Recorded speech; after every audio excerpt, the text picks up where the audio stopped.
बिल्कुल सादा जय जिनेन्द्र। क्लास प्रारंभ करेंगे नमका गिन के। नमो अरिहंतानं, नमो सिद्धानं, नमो आयरियानं, नमो वज्रायनं, नमो लोए सवै साहुनं, ऐसो पंच निकारो सवै पावक नासनो, मंगलाणं च सवै सिंह परमं हवै मंगलम, परमं हवै।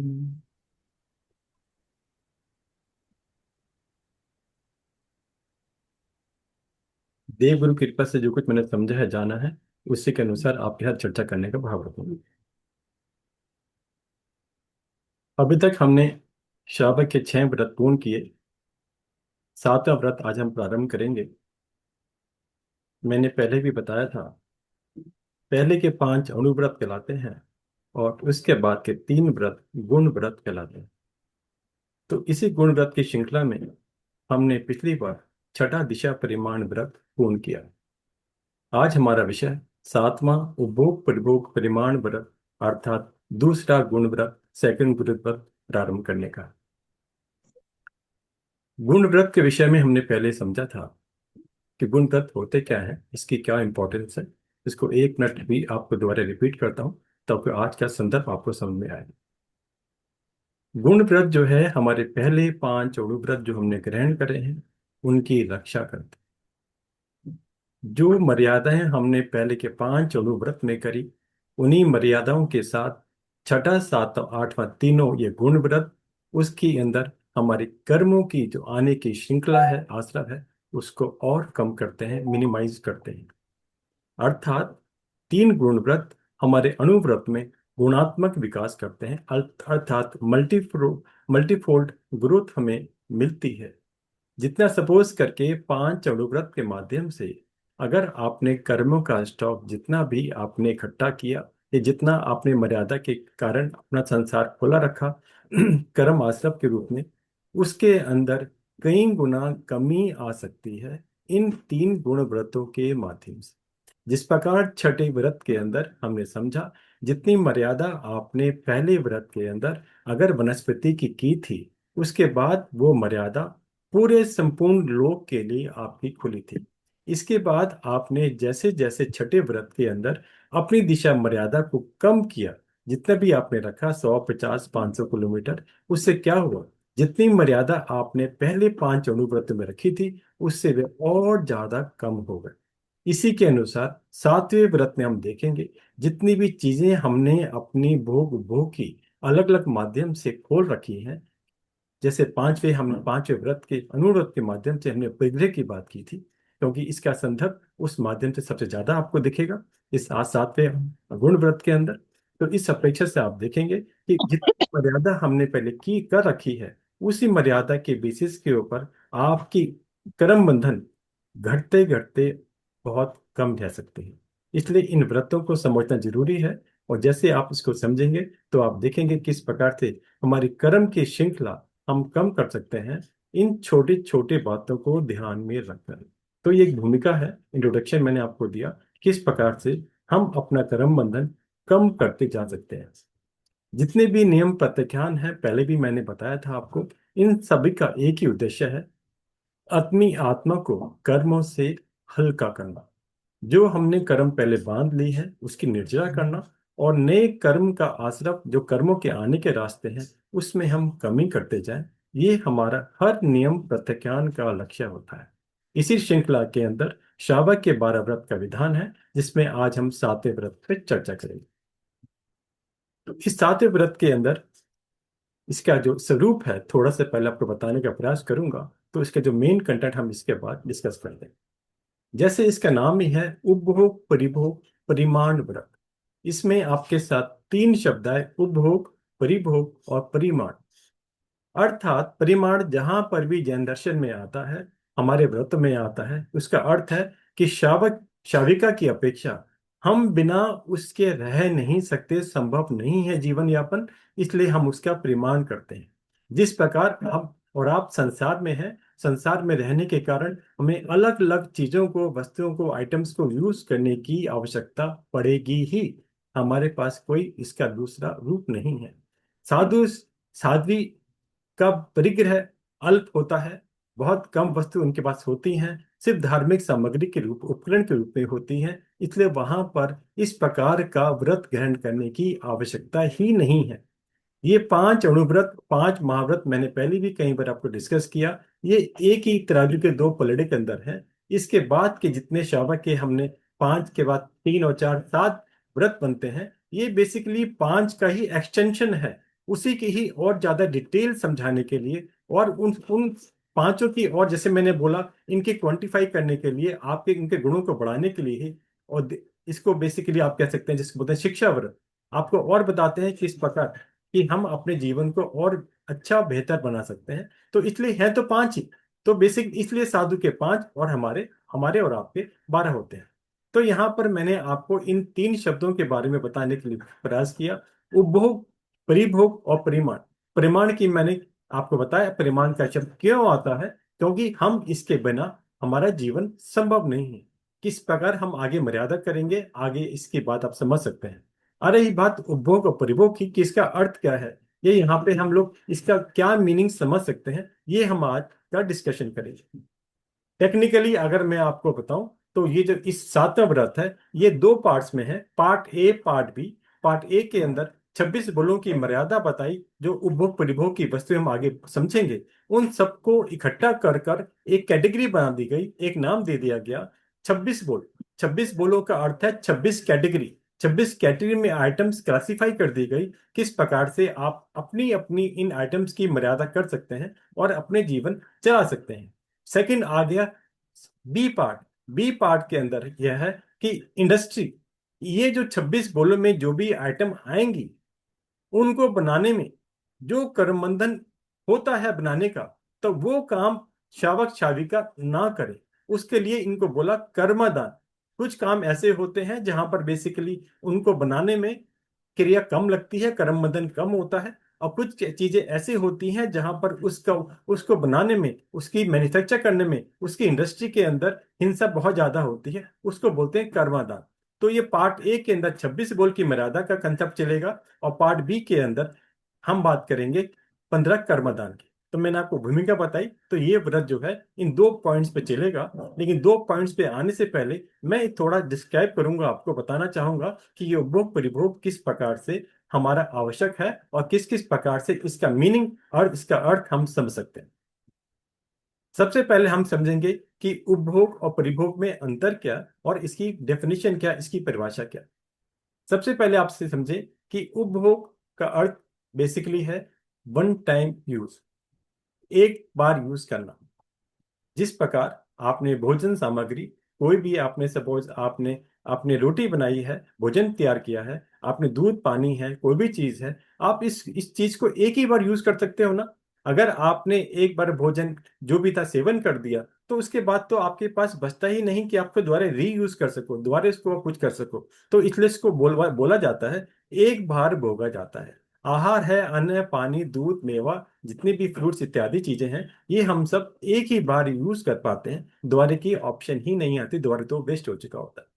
इसके अंदर एक पॉइंट्स आपको समझना है कि वन टाइम मैंने आपको यूज बताया, इसका अर्थ ये नहीं कि अगर कोई भी बहन एक साड़ी अपनी ड्रेस परचेज करे और उसको परचेज करने के बाद अगर वो कहे कि मैंने तो इसको एक ही बार पहनी है, तो उस पर एक बार पहनने मात्र से हम उसको इस कैटेगरी में ना रखें, ऐसा संभव नहीं है। वो एक बार पहने 10 बार पहने, वो उसके ऊपर है, लेकिन वो मल्टीपल टाइम्स यूज करने की कैपेसिटी रखती है, योग्यता रखती है, उसको हम बोलेंगे आगे परिभोग।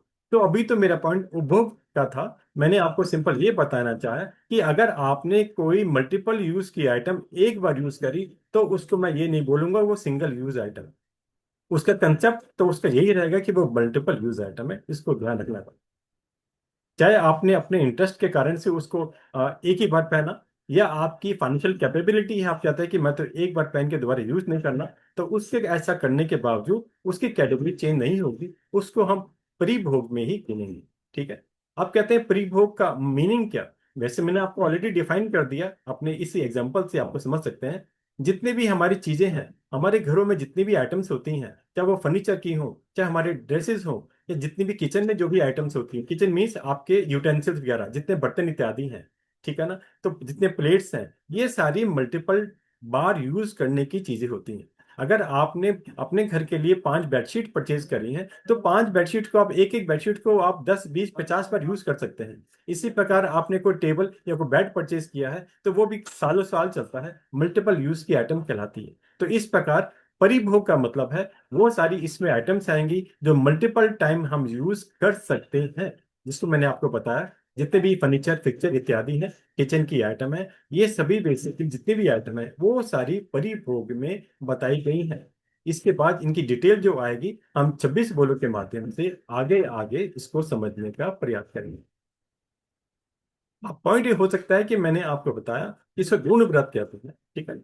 अब गुण व्रत होने के कारण आप बोलेंगे कि किस प्रकार से ये इसको हम समझें, हमारे इसको हम प्रैक्टिकली कैसे कनेक्ट करें, कैसे इसको समझने का प्रयास करें, इसको भी समझने की आवश्यकता है। आपने जितनी भी वस्तुएं रखी अपने पहले 5 अणु व्रत के अंदर, छठे व्रत के अंदर आपने अपनी दिशा मर्यादा कम कर दी और आपने बोला एग्जाम्पल के लिए 100 किलोमीटर।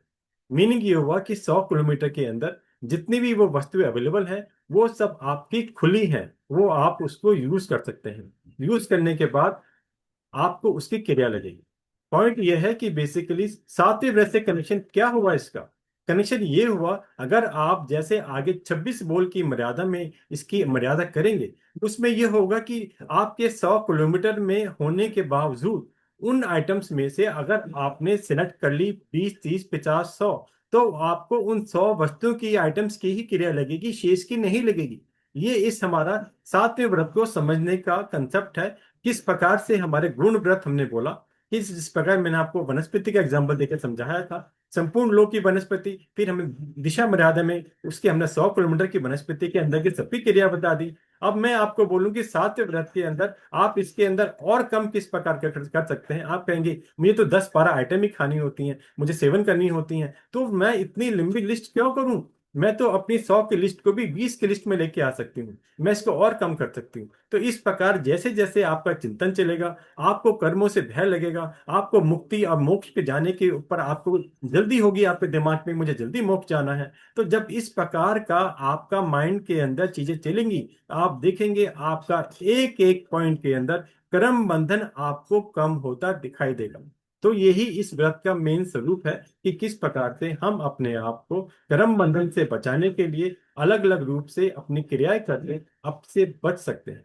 तो ये किस प्रकार काम करता है, मैंने आपको एग्जांपल देके बताया कि अगर आपने 100 वनस्पति रखी हैं, पहले 24 लाख थी, अब 100 में से भी आप कहेंगे मैं और कुछ और कम कर सकती हूँ, इतने ज्यादा यूज नहीं आते, तो आपने उसमें से और कम कर दिया। अर्थात जितनी क्रिया आपने पहले व्रत में रखी, उसके बाद आपने छठे में और कम कर दी, और आज 7वें में आप उसकी गिनती और कम करने जा रहे हैं। ये इसका बेसिक पर्पस है। जितनी भी आइटम अवेलेबल होती हैं, सभी आइटम आप कभी भी यूज नहीं कर सकते, यूज नहीं करते हैं, लेकिन हम उसका त्याग भी ना करने के कारण उन सबकी क्रिया लगती रहती है।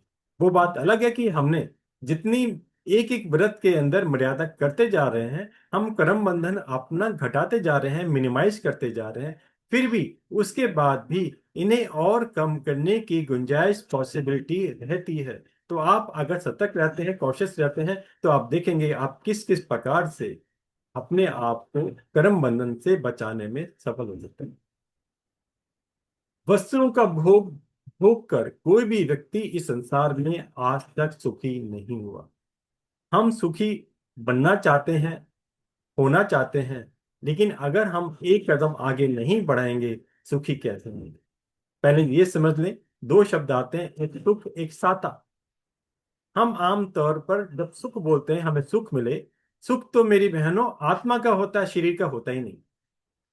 जब भी हम सुख की बात करते हैं, हम सोचते हैं सामान्य भाषा में, हमने एक हैबिट डाली सुख बोलने की। सुख का मतलब कि अगर अगर मेरे पास सारी फैसिलिटी अवेलेबल है, तो हम कहते हैं हम बहुत सुखी हैं। ये सबसे बड़ी मिस्टेक, हम गलती हम उस समय कर रहे होते हैं। ये सुख नहीं है, ये सातापना तो हो सकता है। एक व्यक्ति सड़क पर है, उसके पास घर भी नहीं और कोई रहने की और वस्तुएं भी नहीं, तो आप कहेंगे वो सुखी नहीं है। तो आपके पास जो वस्तुएं, जो आइटम्स आपके पास घर में कि रहने के लिए, भोजन के लिए, पहनने के लिए हैं, ये सुख नहीं दे रही हैं आपको, ये आपको सिर्फ साता पहुंचा रही। सुख आत्मा का है, शरीर का नहीं।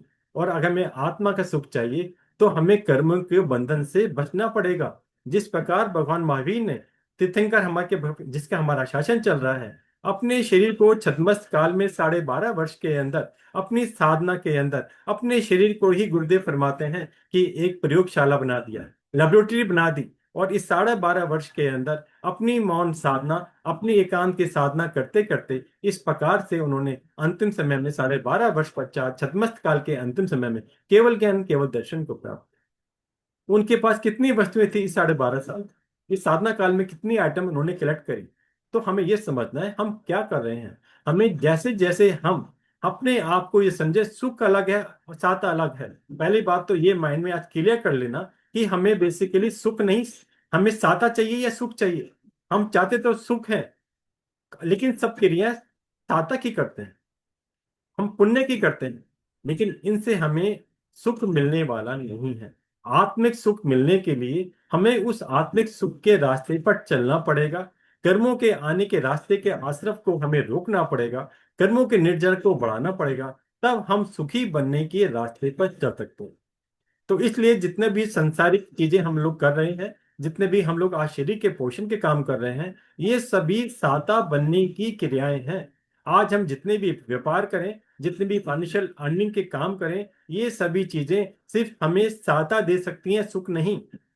आज जितने भी आज भगवान ने हमें शावक के लिए 3 मनोरथ के माध्यम से क्या बताया, निवृत्ति पहला रास्ता बताया, निवृत्त हो जाओ। अगर कर्म बंधन से बचना है तो निवृत्ति ले लो, अर्थात काम धंधा करना बंद कर दो। आप कहेंगे खाएंगे कमाएंगे क्या, ये प्रश्न हो सकता है। लेकिन निवृत्ति का अर्थ ये नहीं कि आपने बचपन बचपन हुआ और आपने निवृत्ति ले ली। निवृत्ति का मतलब है जब आपने संसार में आने के बाद, परिवार को बढ़ाने के बाद आपने देखा मैंने उनका पालन पोषण कर दिया, मेरी रेस्पॉन्सिबिलिटी लगभग पूरी हो गई, तब आप समझ सकते हैं कि अब मैं अपने आत्मा के सुख के लिए प्रयास कर सकता हूं, उसकी ओर आगे बढ़ सकता हूं। तो वहां करने के लिए आप निवृत्ति का पहला पहला कदम बढ़ाया। ये मैंने पॉइंट क्यों शुरू किया, इसलिए कि बेसिकली हम जितने भी काम धंधे करते हैं, चाहे जॉब करें, चाहे प्रोफेशन हो, चाहे बिजनेस हो, इंडस्ट्री हो, इन सभी के अंदर कर्म बंधन चालू है।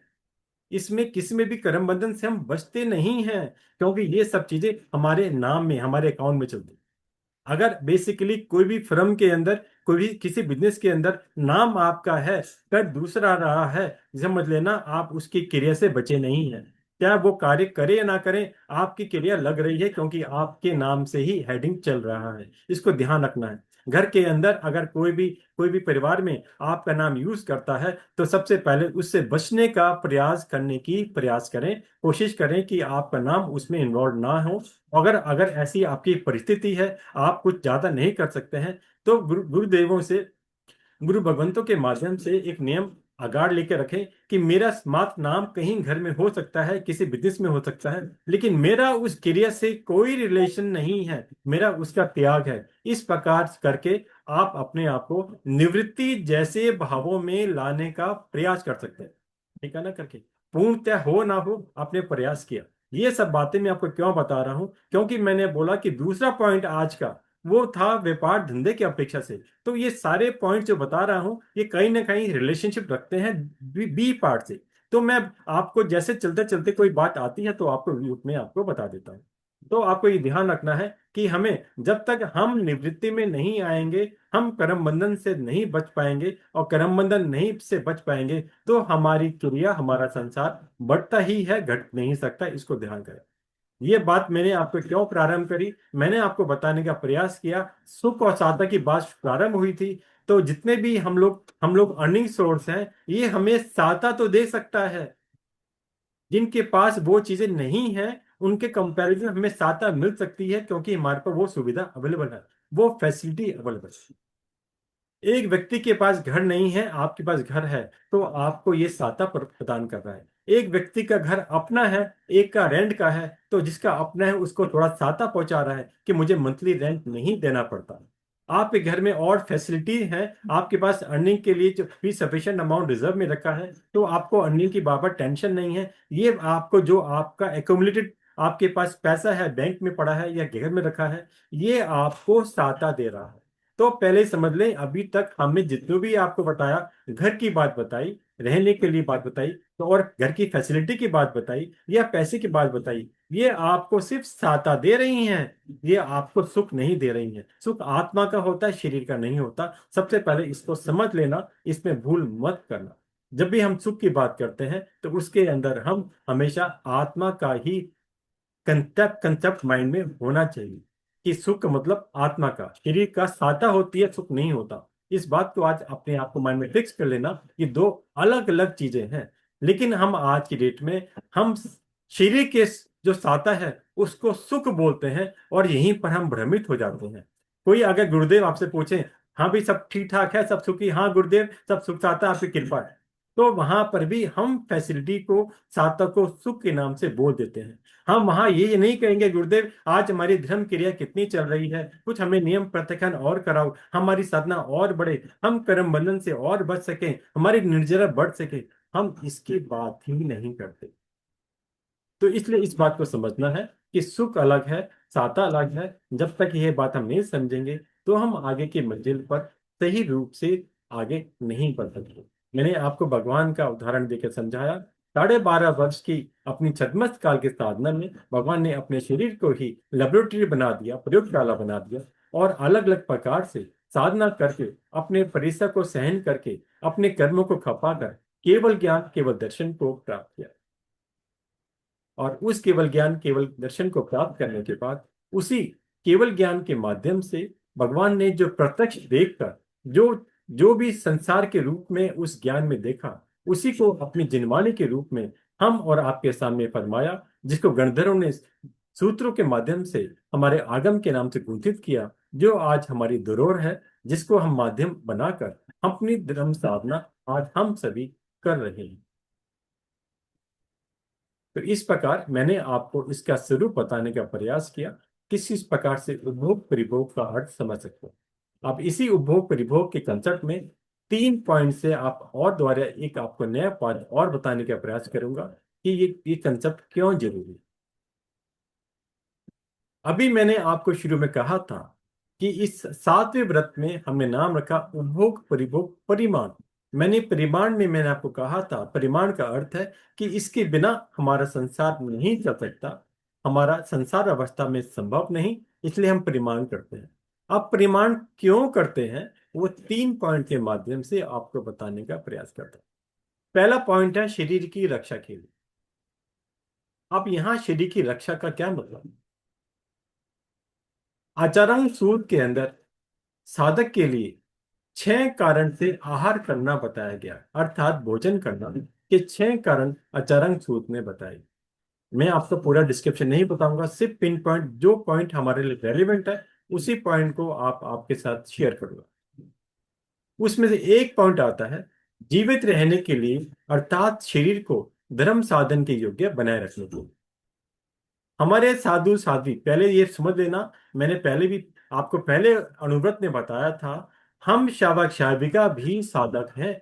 भगवान ने जब केवल ज्ञान प्राप्त करने के बाद 4 तीर्थ की स्थापना करी, कौन से थे? साधु, साध्वी, शावक, शाविका। तो यहाँ पर हम जो चर्चा कर रहे हैं वो शावक शाविका की अपेक्षा हमारा कथन होगा। तो ये मत समझे कि ये 6 कारण तो सिर्फ मात्र साधु संतों के लिए आगम में आते हैं, आचरण सूत्र में आता है।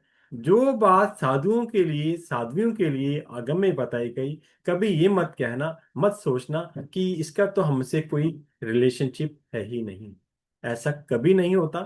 साधु साध्वी एक माध्यम है अपनी साधना के लिए, और हम शावक शाविका भी, क्योंकि हमारा मनोरथ के अंदर हम दूसरे मनोरथ में क्या चिंतन करते हैं, वो दिन धन्य होगा जब हम साधुपना ग्रहण करेंगे। तो इसलिए जब तक जितने भी पॉइंट साधु साध्वी के लिए होते हैं वे सभी शावक शाविका के लिए भी होते हैं। फर्क इतना है कि उनका स्वरूप थोड़ा अलग हो सकता है। इसलिए मैंने आपको 6 पॉइंट की चर्चा यहाँ ना करके सिर्फ एक जो पॉइंट हमारे शरीर की रक्षा के लिए भोजन इत्यादि की अपेक्षा से, उसी पॉइंट को मैं आपके साथ शेयर करूंगा, क्योंकि वही हमारे आज का विषय से जुड़ा हुआ विषय है। जीवित रहने के लिए, अर्थात शरीर को धर्म साधन के योग्य बनाए रखने के लिए। अगर मैं ये कहूं कि आप आहार ग्रहण ना करें, अरे आहार तो हमारे साधु साध्वी भी ग्रहण करते हैं ना, वो भी गोचर के माध्यम से अपना आहार करते ही हैं, तो फिर हमें क्या आपत्ति? बिल्कुल, हमें कोई आपत्ति नहीं, लेकिन ये समझना जरूरी है आहार ग्रहण करने का पर्पस क्या। आहार ग्रहण करने का मतलब है कि हम उतना आहार ग्रहण करें जितना वो हमारी साधना में हमारा हेल्प करे, हमारा उपयोगी हो। हम बेसिकली आहार तो ज्यादा ग्रहण कर लेते हैं, ज्यादा मीन्स कि बेसिकली हर समय जहां जो देखा अच्छा लगा वो ग्रहण कर लिया, चाहे वो घर पे हो चाहे बाहर हो। लेकिन उसके बाद हमने अपनी साधना कितनी करी, हमें ये नापना है। आज हम शावक पने की बात करते हैं, शाविका पने की बात करते हैं, हमें यह समझना है कि आहार ग्रहण करने के बाद क्या हम एक समय भी एक दिन की कर पा रहे हैं, क्या हम और कोई अपनी साधना कर पा रहे हैं, क्या नौकारसी पोरसी इत्यादि हम कर पा रहे हैं। तो अगर हम ये नहीं कर पा रहे तो आप ये समझें कि हमारे आहार ग्रहण करने का जो एक शावक शाविका बनने की जो लक्ष्य है वो पूर्ण नहीं हो पा रहा। इसको अपने आप को नापने तोलने का इवेल्युएट करने का समय है कि हम कहाँ जा रहे हैं और हमें क्या करनी है। अगर हम इसी प्रकार से अपनी साधना करेंगे, क्या हम मोक्ष मंजिल को प्राप्त कर सकेंगे। हम आज अगर कभी भी मंदिर स्थानक या किसी भी कहीं जगह आपसे पूछे आपको मोक्ष जाना है, आप एक नहीं दो हाथ खड़े करके बोलेंगे हाँ हमें मोक्ष जाना है। बहुत अच्छी बात है, मोक्ष जाना है, लेकिन क्या हमने वहां पर उस मोक्ष मार्ग पर चलने के लिए कोई प्रयास किया, क्या हमने वहां एक कदम आगे बढ़ा है। ये एक सोचने का विषय है। इस बात को समझने का चिंतन करें कि हमारी क्रिया क्या हम उस जिरवाने के अपरूप है, क्या हमारे लक्ष्य के अनुरूप है या नहीं। अगर हमारी क्रियाएं हमारी चर्याएं हमारे उस लक्ष्य के अनुरूप नहीं है तो हम उस लक्ष्य को कभी भी प्राप्त नहीं कर सकते। इसलिए अपने आप को इवेल्युएट जरूर करें कि हम कर क्या रहे हैं और हमें क्या करना चाहिए। अपनी परिस्थितियों के अनुसार, अपनी कंडीशंस के अनुसार, अपने सर्कमस्टांस के अनुसार आपको करना है, उसमें कोई दो राय नहीं है, लेकिन लक्ष्य तो बनाएं। पहला पॉइंट है लक्ष्य बनाना, और दूसरा पॉइंट है कि उस लक्ष्य के ऊपर एक कदम आगे बढ़ाकर आगे बढ़ना। इन दो पॉइंट्स के माध्यम से आप देखेंगे कि हम अपनी मंजिल की ओर अवश्य ही बढ़ेंगे। समय कम लगे ज्यादा लगे वो अलग दृष्टिकोण है, लेकिन हम आगे अवश्य बढ़ेंगे। तो पहला पॉइंट जैसे मैंने आपको बताया, शरीर की रक्षा। जो उपभोग परिभोग की वस्तुओं हमें ग्रहण करनी है, जिसका हम प्रमाण करने जा रहे हैं, उसके उसके मैंने आपको बताया पहला पॉइंट है शरीर की रक्षा के लिए। जीवित रहने के लिए शरीर को धर्म साधना के योग्य बनाए रखने के लिए हमें उसको ग्रहण करना होता है। आहार को केवल पेट भरने के लिए नहीं बल्कि साधना के साधन के रूप में ग्रहण करने के लिए ही करना है। इस प्रकार का प्रत्येक साधक का ये लक्ष्य होना चाहिए। चारों ही साधक, साधु साध्वी शावक शाविका, सभी के लिए ये नियम वैलिड होता है। ये नहीं कि सिर्फ साधु साध्वी के लिए होता है, मेरे और आपके लिए नहीं है। हम सभी के लिए ये पॉइंट वैलिड है, इसको हमेशा ध्यान रखना है। दूसरा पॉइंट है शारीरिक साधक के लिए। मैंने अभी आपको बताया शारीरिक सुख नहीं, मैं शारीरिक साता आपको बोल रहा हूं कि सुख तो मैंने बोला आत्मा का है। जिस प्रकार आप एक एक पॉइंट को अपने आत्मा से जोड़ते जाएंगे, सुख अपने आप में आपको मिलता दिखता जाएगा, आपको महसूस होता जाएगा किस प्रकार से हम वो सुख महसूस कर रहे हैं। हम पंचेंद्रिय जीव हैं। पंचेंद्रिय जीवों के पास पांच इंद्रिय होती हैं, और पांच इंद्रियों के 23 विषय हमारे आगम में 25 बोल के माध्यम से बताए कि प्रत्येक इंद्रिय के अपने अपने अलग अलग विषय हैं, जिसके कारण से हम लोग उसके उसमें राग और द्वेष के कारण से हम अपना कर्म बंधन प्रति समय बढ़ाते रहते हैं। इस प्रकार बेसिक समझ लेना। तो जितनी भी हमें अपना परिमाण करना है, वो परिमाण उतना करने का प्रयास करें जिससे ये हमारे विषयों को, हमारे पांच इंद्रियों के जो विकार हैं उसके अंदर कमी लाने में हमारी हेल्प करे, उसे घटाने में हमारी हेल्प करे। अगर वो हमारे हमारे कर्म बंधन को घटाने में हेल्प नहीं कर रहा है तो हमें दोबारे अपने आप को फिर नापना तोलना है, दोबारे इवेल्युएट करना है कि हम कहाँ जा रहे हैं, हमें कहाँ जाने की आवश्यकता है। इस प्रकार एक एक पॉइंट को, एक एक चिंतन को आप अगर आत्मा से जोड़ते जाएंगे तो आपको लगेगा कि आप कहाँ जा रहे हैं और किस प्रकार से आप अपने जीवन के अंदर परिवर्तन लाते हुए आगे बढ़ सकते हैं। इस प्रकार का चिंतन अवश्य करेंगे तो देखेंगे आपकी मंजिल आपको पास होती हुई दिखेगी। तीसरा पॉइंट, मान सम्मान पाने के लिए। इसका मतलब क्या हुआ? इसका अर्थ ये नहीं कि आपके गले में माला डलेगी, आपका स्वागत करेगा। इसका अर्थ यह है कि मैं और अपने आसपास समाज के अंदर एक सामान्य व्यक्ति गिना जाऊं, लोग मुझे बड़ा महान समझें। किस प्रकार से ये आपको प्राप्त होगा? आपने एक नया घर परचेज किया, एक नया कोठी बंगला परचेज किया, ऐसा ऐसा घर जो आसपास में कहीं नहीं है, मल्टी स्टोरी है, मल्टी फैसिलिटी अवेलेबल है, हर टाइप के इक्विपमेंट लगे हुए हैं, इस प्रकार के आप परचेज करते हैं किस लिए? कि आपको लगे कि मैं एक बड़ा इंसान हूं, मैं रईस, पैसे वाला इंसान हूं। इस प्रकार हम उपभोग परिभोग की वस्तुएं बढ़ाते चले जाते हैं। मैंने आपको एग्जाम्पल दिया एक घर का, इसके अंदर सभी पॉइंट आप गिन सकते हैं। एग्जाम्पल के लिए आपने एक नया फर्नीचर परचेज किया, इंपोर्टेड फर्नीचर परचेज किया, आपने कोई नए नए फिक्चर्स, आजकल ऑटोमेशन का जमाना है, नई नई ऑटोमेशन के इक्विपमेंट्स अपने घर में लगाए, बटन दबाते ही आपके सारे काम चलने लगे हैं। और आजकल तो टेक्नोलॉजी इतनी फास्ट आ गई, रोबोट भी हमारे यहाँ अवेलेबल हो गए, जो सारे काम हमारे यहाँ सेवक, जो हमारे सर्वेंट इत्यादि घरों में या और जगह करते हैं, वही काम आज रोबोट सारे काम कर रहे हैं। इस प्रकार ये नए नए, अगर आप में से कोई अपना अपने पैसे की कैपेसिटी, फाइनेंशियल आपकी पोजीशन के हिसाब से कोई रोबोट परचेज कर ले, तो और आपके आस पास में आपके सामाजिक लोगों को मालूम चले, अच्छा अच्छा आपके, अच्छा इन फलानों ने, वो जो शावका जी ने अच्छा रोबोट परचेज किया है, तो आप अपने आप में समाज में एक अलग गिने जाने लगेंगे। किस कारण से? क्योंकि आपने ऐसी आइटम परचेज करी जो दूसरों के पास आज कॉमनली अवेलेबल नहीं है। इसी प्रकार आप जितने भी नई ड्रेस, नई साड़ी, सूट इत्यादि परचेज करती हैं, तो दूसरों को लगे कि आपके पास तो बहुत ड्रेसेस हैं। तो ये सारी परिग्रह है। हमने पांचवें व्रत में भी इसको समझा, जितने भी हमने आपको नाम गिनाए। आपने आज नई इंपोर्टेड कार कार परचेज करी, आपने इंपोर्ट करी 10 करोड़ की, 5 करोड़ की, तो लगे कि इसके पास तो बहुत पैसे वाला व्यक्ति है ये।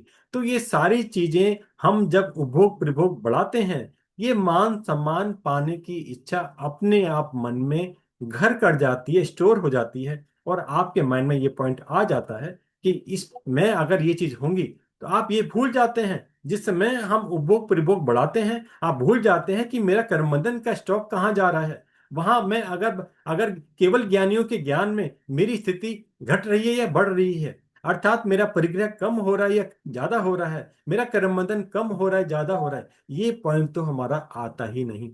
ये पॉइंट तो हमारा मात्र साधु संतों के पास सामने बैठने के समय ही मन में आता है। बाद में हम सभी भूल जाते हैं, कम ज्यादा की डिग्री हो सकती है, कि हमारा कर्मों का स्टॉक कितना है, हम कहाँ जा रहे हैं। जब तक इस प्रकार का चिंतन नहीं करेंगे, आपका जीवन आगे की ओर बढ़ने की बजाय आप चिंतन करें कहीं पीछे तो नहीं जा रहे। आगे बढ़ने का अर्थ है जन्म मरण घटाना, और पीछे जाने का अर्थ है जन्म मरण बढ़ाना। तो इस प्रकार से चीजों का आप समझेंगे तो समझ पाएंगे कि परिग्रह, उपभोग परिभोग इस परिमाण की हम जो बात कर रहे हैं, किस प्रकार से हमारे जीवन के अंदर कर्म बंधन को बढ़ाने वाला है। तो जितने ही 12 व्रत का चर्चा है, ये सभी हमारी कर्म बंधन को घटाने के लिए व्रतों को लेने का नियम होता है, विधान होता है। जैसे जैसे आपकी भावना अपने कर्म भार से हल्का होने की होगी, तो आप देखेंगे एक एक करते करते आप कर्म बंधन से कम किस प्रकार होते जाएंगे। जब आपका ध्यान, आपका चिंतन अपनी आत्मा की ओर होगा, अपने शरीर की ओर, अपने सराउंडिंग की ओर, आपके घर की ओर नहीं होगा, तो कर्म बंधन अपने आप ऑटोमेटिकली कम होते दिखेंगे आपको। तो इस प्रकार 3 पॉइंट से माध्यम से मैंने आपको बताया ये उपभोग परिभोग का परिमाण क्यों हम लोग करते हैं, क्यों इसके बिना हमारी गाड़ी नहीं चल पाती है। रिपीट करता हूं एक एक वर्ड में। पहला मैंने पॉइंट शरीर की रक्षा के बताया, शरीर के कारण से हम लोग जितने भी करते हैं, पहला कारण है। दूसरा पॉइंट आ गया हमारा शारीरिक साता के कारण से, तीसरा मान सम्मान के कारण से। इन तीनों कारण से आप देखेंगे कहीं ना कहीं हमारा उपभोग परिभोग जन्य जो हमारा परिमाण है, हमें करना ही पड़ता है। कम ज्यादा हो सकता है व्यक्तिगत पर्सनल बेसिस के ऊपर, लेकिन इसके बिना बचना मुश्किल हो जाता है। अभी पहले उपभोग के अंदर मैंने भोजन के विषय में चर्चा की थी। भोज जो हमारी उपभोग की वस्तुएं हैं, उसमें सबसे ज्यादा वस्तुएं भोजन संबंधित ही होती हैं। जिस प्रकार कहा गया है, जैसा खाए अन्न वैसा होवे मन, जैसा पीवे पानी वैसी बोले वाणी। तो इसी के अनुरूप आप समझ सकते हैं, आप जितना उपभोग भोजन संबंधी अपना परिमाण कम करते जाएंगे, संख्या कम करते जाएंगे, उसके प्रति अपनी अटैचमेंट कम करते जाएंगे, तो आप देखेंगे किस प्रकार से आपकी साधना अपने आप आगे बढ़नी प्रारंभ हो गई। साधना बढ़ने का अर्थ, कर्म बंधन में कमी को हम साधना कह सकते हैं। इसको की आगमिक भाषा में हम चरित के नाम से भी संबोधित करते हैं। तो भोजन का चरित से बहुत बड़ा संबंध है। तो इसी प्रकार हमें समझना है कि उपभोग की वस्तुओं को जितना हम कम करेंगे, घटाने का प्रयास करेंगे, अपने आप को उससे अलग रखने का प्रयास करेंगे, तो हमारा जीवन ऊंचा उठता हुआ हमें भी महसूस होगा। और हमारे गुरुजन इत्यादि वो भी इतना ज्ञानवान है जो हमें देखकर, हमारे जीवन को देखकर कहीं ना कहीं आभास लगाने में सक्षम हो जाते हैं, और जिसके कारण वो हमें उसी प्रकार से नियम प्रत्याख्यान की प्रेरणा देने में भी हमें हमारी मदद करते हैं, हेल्प करते हैं। तो अब आते हैं आगे आज के मेन पॉइंट पे, कि जो जैसे मैंने आपको बोला था, पॉइंट ए था हमारा 26 बोलों की मर्यादा, और पॉइंट बी था कर्मता। तो अभी हम प्रारंभ करते हैं 26 बोलों के माध्यम से किस प्रकार से उपभोग परिभोग परिमाण व्रत के अंदर पार्ट ए के अंतर्गत हम 26 बोलों की मर्यादा किस प्रकार करनी है, इसका अर्थ क्या है, और किस किस प्रकार से इसका हम समावेश समझ सकते हैं। आप 26 बोलों के अंदर, पहले आपको एक बात बता दूं, आप नोट कर सकते हैं, इन 26 बोलों में तीन कैटेगरी है। पहली 11 पॉइंट जो 1 से 11 तक हमारे 26 पॉइंट आएंगे, वो शरीर को सुंदर, स्वस्थ और सुंदर बनाने के लिए। दोबारा रिपीट करता हूं, 26 बोलों में 1 से 11 के जो 11 पॉइंट हैं वो हमारे शारीरिक संबंधित हैं, जिसका अर्थ है कि हम उस शारीरिक के अंदर हमें अपने शरीर को सुंदर कैसे बनाएं, स्वस्थ कैसे रखें, स्वच्छ कैसे रखें, इसका कंसेप्ट इस अपेक्षा से है। अर्थात इसका संबंध हमारे बाहरी शरीर से है, बाहरी सुंदरता से है। अंदर की सुंदरता का इस बोल में कोई विवेचन नहीं है। अंदर की सुंदरता तो आप जब भी बना सकते हैं जब इस 11 बोलों के अंदर अपनी मर्यादा कम से कम रखते जाएं, उसके प्रति अपनी आसक्ति घटाते जाएं, तो आपका शरीर बाहर से भी सुंदर और अंदर से भी सुंदर ज्ञानियों के ज्ञान में बनने लगे। उसके बाद 10 पॉइंट अर्थात 12 से 21 पॉइंट जो हैं वो हमारे खाने पीने की आइटम से संबंधित पॉइंट हैं। इसके बाद सबके लास्ट के जो 5 पॉइंट आएंगे वो हमारी शरीर की रक्षा, शौक इत्यादि पूरा करने से संबंधित है। तो तीन कैटेगरी हैं। आप इन तीन कैटेगरी से थोड़ा ध्यान रखें, ऐसे जोड़ेंगे तो आपको आसानी से उन पॉइंट को समझने में हेल्प मिलेगी। इसलिए मैंने आपको ये 3 पॉइंट के अंदर बताने का प्रयास किया। 1 से 11 बोल शरीर को सिर्फ सुंदर और साफ करने के माध्यम से है। 20 के 10 बोल जो है वो हमारे खाने पीने की वस्तुओं के संबंधित है, और शेष के 5 बोल और वस्तुओं से संबंधित है, जिसका शरीर से डायरेक्ट कोई कनेक्शन नहीं है। ठीक है, तो पहले 26 बोलों में पहला पॉइंट आता है उल्लनिया विहीन। उल्लनिया विहीन का अर्थ है बेसिकली करके अपने टावल एटसेट्रा, टावल इत्यादि की जितने भी हम जब स्नान इत्यादि करते हैं, चाहे वो बड़ा स्नान हो चाहे छोटा स्नान हो, हम उसके उसके बाद अपने शरीर को पोंछने के लिए कोई भी कपड़े इत्यादि यूज करते हैं, जिसको हम लोग तौलिए, टावल इत्यादि कहते हैं, उसकी मर्यादा करना पहले पॉइंट के अंतर्गत आता है। तो इस प्रकार आप नोट कर सकते हैं एक एक पॉइंट को, ताकि बेसिकली आपको माइंड में रहे कि कौन कौन सा पॉइंट आपको समझना है, कैसे करना है। तो आप ध्यान कर सकते हैं किस किस प्रकार से है, आराम से समझना है, इसमें कोई बड़ी चीज नहीं है। और इन्हीं सभी चीजों का जो 26 बोल हम बात कर रहे हैं, यही आगे आने वाले 10वें व्रत के अंदर जो 14 नियम की मर्यादा करते हैं, इन सभी का समावेश 14 पॉइंट में इसको फिर घटाकर 14 में कर दिया गया है। पॉइंट यही होते हैं, यही आइटम्स होंगी, आइटम अलग अलग नहीं होती, सिर्फ कैटेगरी अलग अलग कर रखी।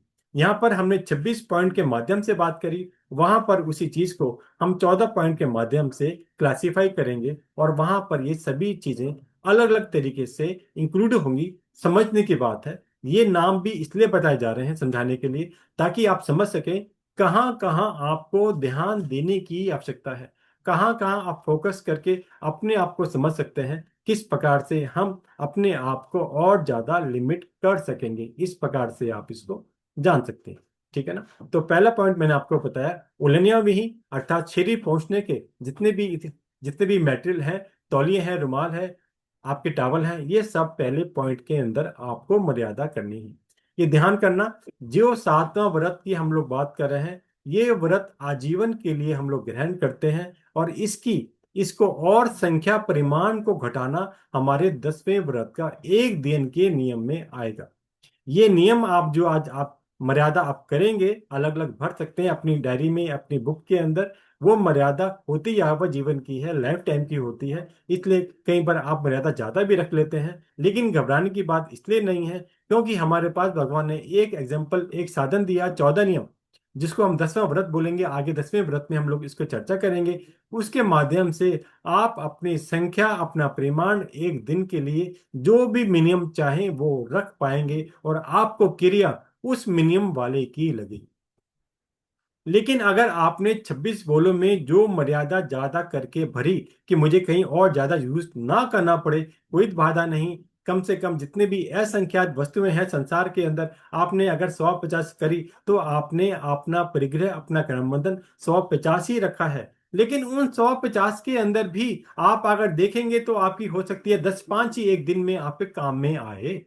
इसलिए आपको घबराने की आवश्यकता नहीं है। 14 नियम के माध्यम से आपके पास फिर एक अपॉर्चुनिटी मिलेगी, एक आपके पास मौका मिलेगा, जब आप इसको 10-5 की संख्या भरकर अपने कर्म बंधन को और घटाने में सक्षम हो जाएंगे, कैपेबल हो जाएंगे।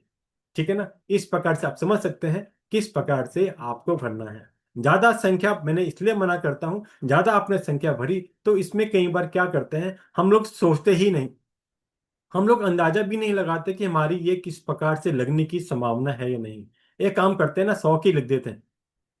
100 की लिख तो दी आपने, कोई बाधा नहीं, लेकिन आप ये तो करें कि बेसिकली हर वस्तु के बनने में, आज जितने भी ये हम कपड़े की बात कर रहे हैं, चाहे वो टॉवल हो, चाहे वो रुमाल हो, चाहे कोई और बेसिकली तौलिए इत्यादि हम लोग नाम देते हैं इसका, ये बनते किसके हैं? आप कहेंगे कपड़े की चीजें हैं। कपड़ा कैसे बनता है? तो इस कपड़ा बनने में होने वाली सभी हिंसा का समावेश इस सेट में हुआ हुआ है।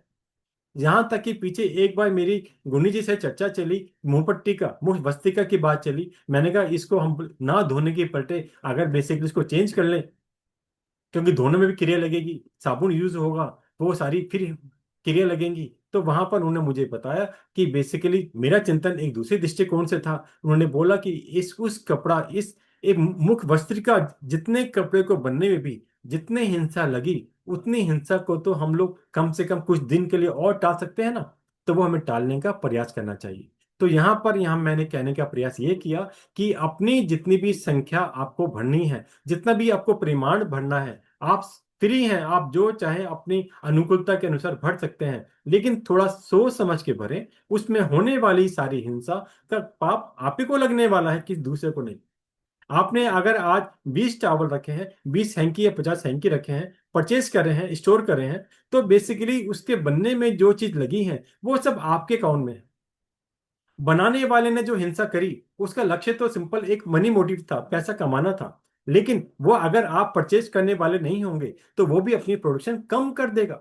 आज हम लोग, जैन लोग लेदर आइटम परचेज नहीं करते, तो क्या होता है इससे? आज अगर लेदर की आइटम की हमने परचेज नहीं करते, हमने त्याग नियम प्रत्याख्यान किया हुआ है, तो बनाने वाला भी अपने हिसाब से सोचेगा मुझे कितनी बनानी है, उसके अनुसार वहां पर उसकी हिंसा कम होती है। तो जो हिंसा एक आज किसी भी नॉन वेज, मतलब किसी भी एनिमल, पशु की हिंसा के कारण से हम बस पहनने में होती है, उसी प्रकार की हिंसा उतना समावेश ना हो, कम हो, लेकिन वो हर कपड़े में भी होती है, हर प्रकार की। आज जितने भी कपड़े हैं बहुत सारी स्टेजेस से गुजरते हैं, अलग अलग प्रकार से हमने देखा है उसको। तो वो सारी हिंसा का को देखते हुए आप थोड़ा सा सोच समझ के परिमाण करने का प्रयास कर सकते हैं। निर्णय आपका है। सिंपल मैंने आपको स्वरूप बताया किस प्रकार से आप थोड़ा थोड़ा प्रयास करते हुए हिंसा से बचने का प्रयास कर सकते हैं। कर्म बंधन घटेंगे, संसार का जन्म मरण घटेगा। बस एक लाइन समझ लेना, जैसे जैसे मेरे कर्म बंधन कम होंगे तो समझ लेना मेरा संसार भ्रमण भी कम होने वाला है। संसार भ्रमण का मतलब जन्म मरण से होता है। आज अगर कोई जीव निगोद में चला गया या वनस्पति में चला गया, कितने जन्म मरण वहां पर से करने पड़ रहे हैं। कीट मकोड़े जितने हम लोग दिखते हैं, कितने जन्म, छोटे छोटे छोटे कीट मकोड़े, चिड़िया इत्यादि हमें दिखती हैं, कितने जन्म मरण करते हैं। आगम की भाषा में विषय अलग हो जाएगा। समझना यह है कि हमें जन्म मरण घटाने हैं। और जन्म मरण के दुख को अगर आप पढ़ेंगे, सोचेंगे, रोंगटे खड़े हो जाते हैं।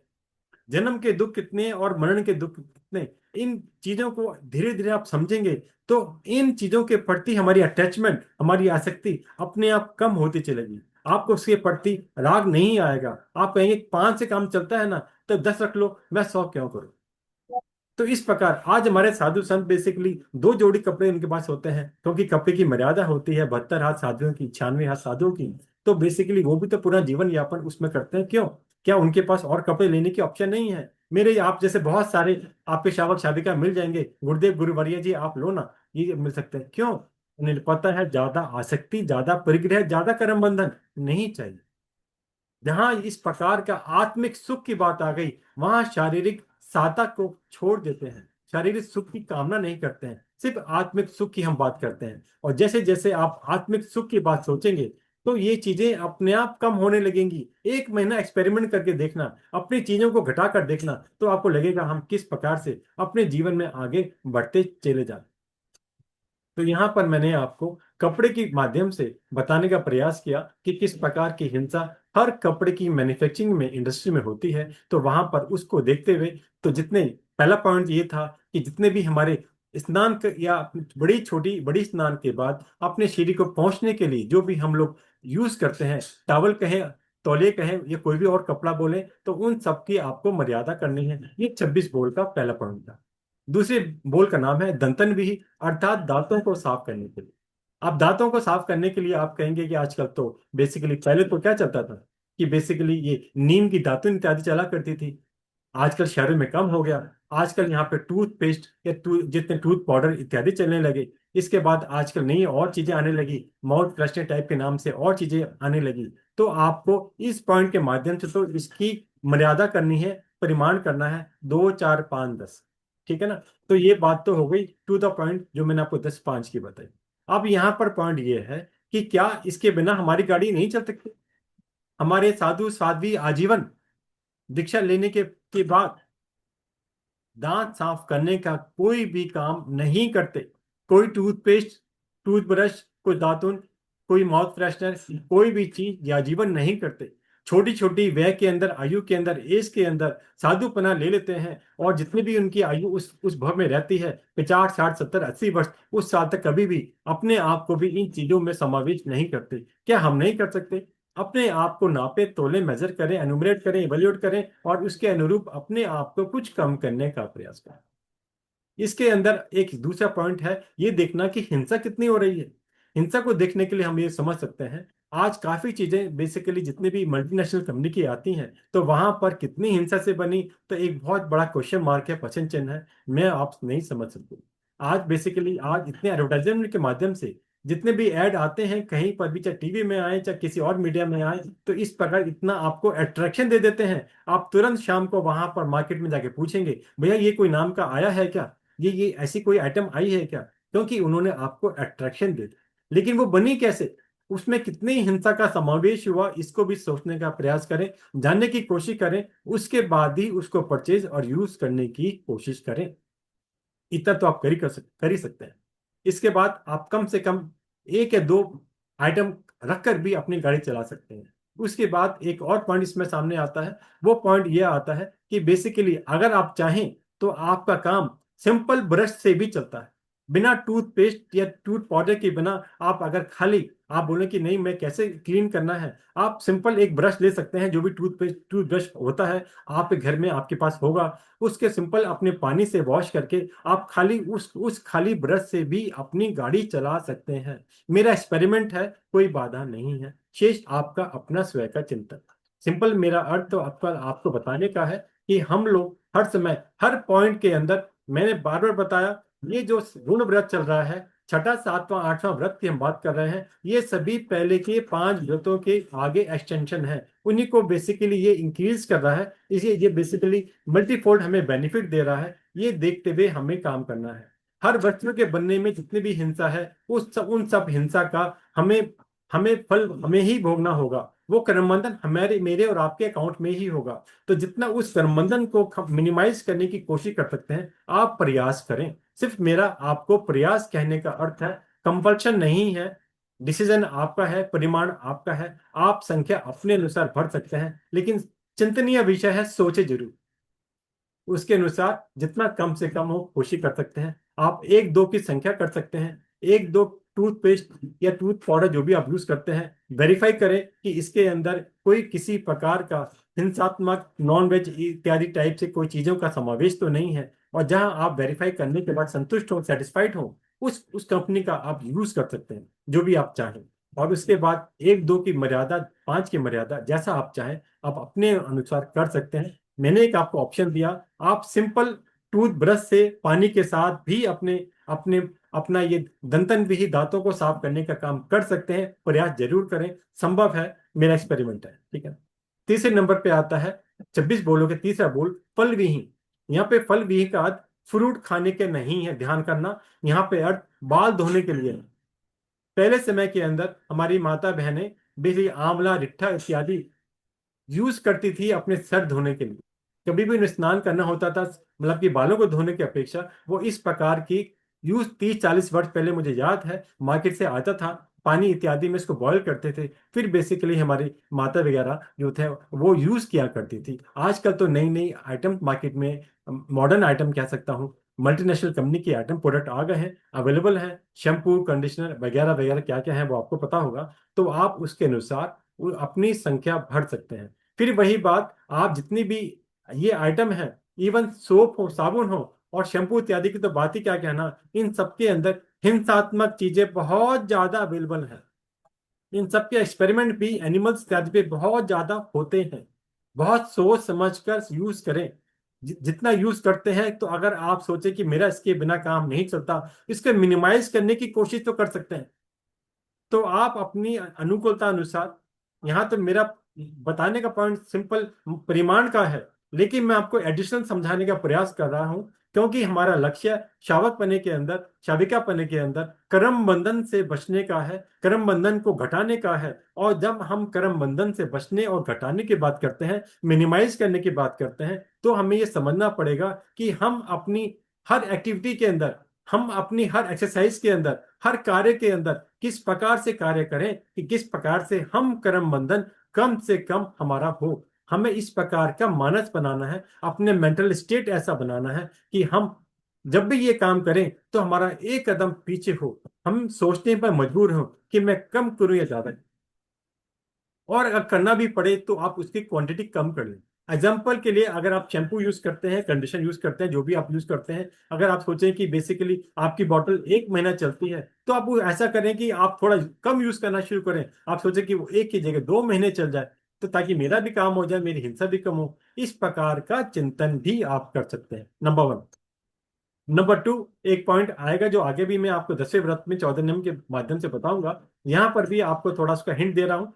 जब भी आप अपना स्नान करते हैं या अपने बालों को धोने का काम करते हैं, चाहे शैम्पू हो, साबुन हो, कंडीशनर हो, ये जब भी आपके पानी के साथ नालियों में जाता है, वो उसकी हिंसा करता है। वहां पर नाली इत्यादि में रहे हुए आपके जितने भी वाटर, जितने भी पाइप आपके सैनिटेशन के बने रहते हैं, आपके आपके वॉशरूम के अंदर, बाथरूम के अंदर, वहां पर जितने भी तरस जीव अवेलेबल हैं, उन सबको हिंसा करता है, उन सबको बेसिकली कष्ट पहुंचाता है। और हमें उसका भी ध्यान नहीं रहता।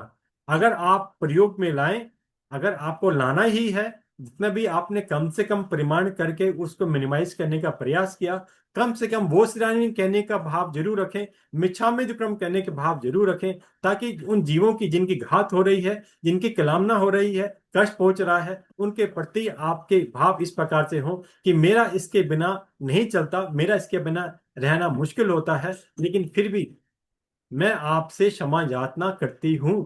मन से, शब्दों से नहीं। शब्दों की महत्ता नहीं है, शब्दों से कहने में तो द्रव्य से होगा।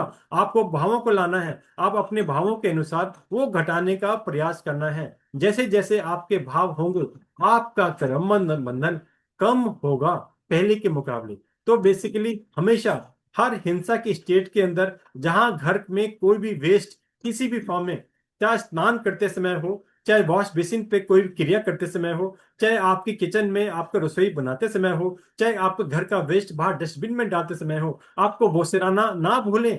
उसको बोसराना ना भूलें। बिना बोसरावे जो वो कूड़ा, वो जितना भी वेस्ट है, जहां तक जाएगा, उस सब की क्रिया आपको वहां तक आपकी कंटिन्यू रहेगी। आपको अपना कनेक्शन कट करना है, तभी आप उस क्रम बंधन से बच सकते हैं। ये सारे पॉइंट मैं आपको इसलिए बीच में रिकॉल कराता हूँ, एडिशनल पॉइंट, ताकि आप क्रम बंधन से बचने का प्रयास करें और हर पॉइंट में समझें। इस पॉइंट के माध्यम से किस प्रकार की हिंसा संभव है और उस हिंसा को मैं अपने चिंतन में लाकर किस पर मिनिमाइज कर सकते हैं। या तो हम उसको त्याग कर सकते हैं, कम कर सकते हैं, और एटलीस्ट मिनिमाइज करने की कोशिश तो जरूर ही कर सकते हैं। इस प्रकार का चिंतन अवश्य करें। एक एक कदम आप चलेंगे तो आप देखेंगे कहीं ना कहीं आपके जीवन में परिवर्तन आ रहा है, और उस परिवर्तन के कारण से आपके बेसिकली कर्म बंधन कम हो रहे हैं और आपकी साधना ऊंची और चलती जा सकती है। पॉइंट नंबर 3, 26 बोलों का अबगन भी। अबगन भी का अर्थ है शरीर पर मालिश करने के लिए, अर्थात जितने भी आप अपने शरीर पर मसाजिंग ऑयल क्रीम लगाते हैं वो उस सब की मर्यादा आपको इस चौथे बोल में करनी है। जितने भी, ठीक है ना, करके मतलब आमतौर पर यहाँ पर जो ये पॉइंट चल रहा है, जो इसका सीक्वेंस है, वो है स्नान करने की अपेक्षा। मतलब इसकी स्टार्टिंग स्नान करने की अपेक्षा से होती है। जो मैंने इसको समझा है उसके अनुसार आप समझ सकते हैं। लेकिन बेसिकली आपने अगर कोई भी यूज करा, चाहे स्नान करने से पहले करा चाहे स्नान करने के बाद करा, दोनों में गिन सकते हैं, कोई बाधा नहीं है। लेकिन कई बार क्या होता है, बचपन में भी देखा होगा, कई बार क्या होता है, छोटे बच्चे हो कोई भी हो, वहां पर भी पहले स्नान करने से कई बार पहले मालिश करते हैं, पहले मसाजिंग करते हैं। तो आप इसमें दोनों में किसी भी प्रकार से समझ सकते हैं।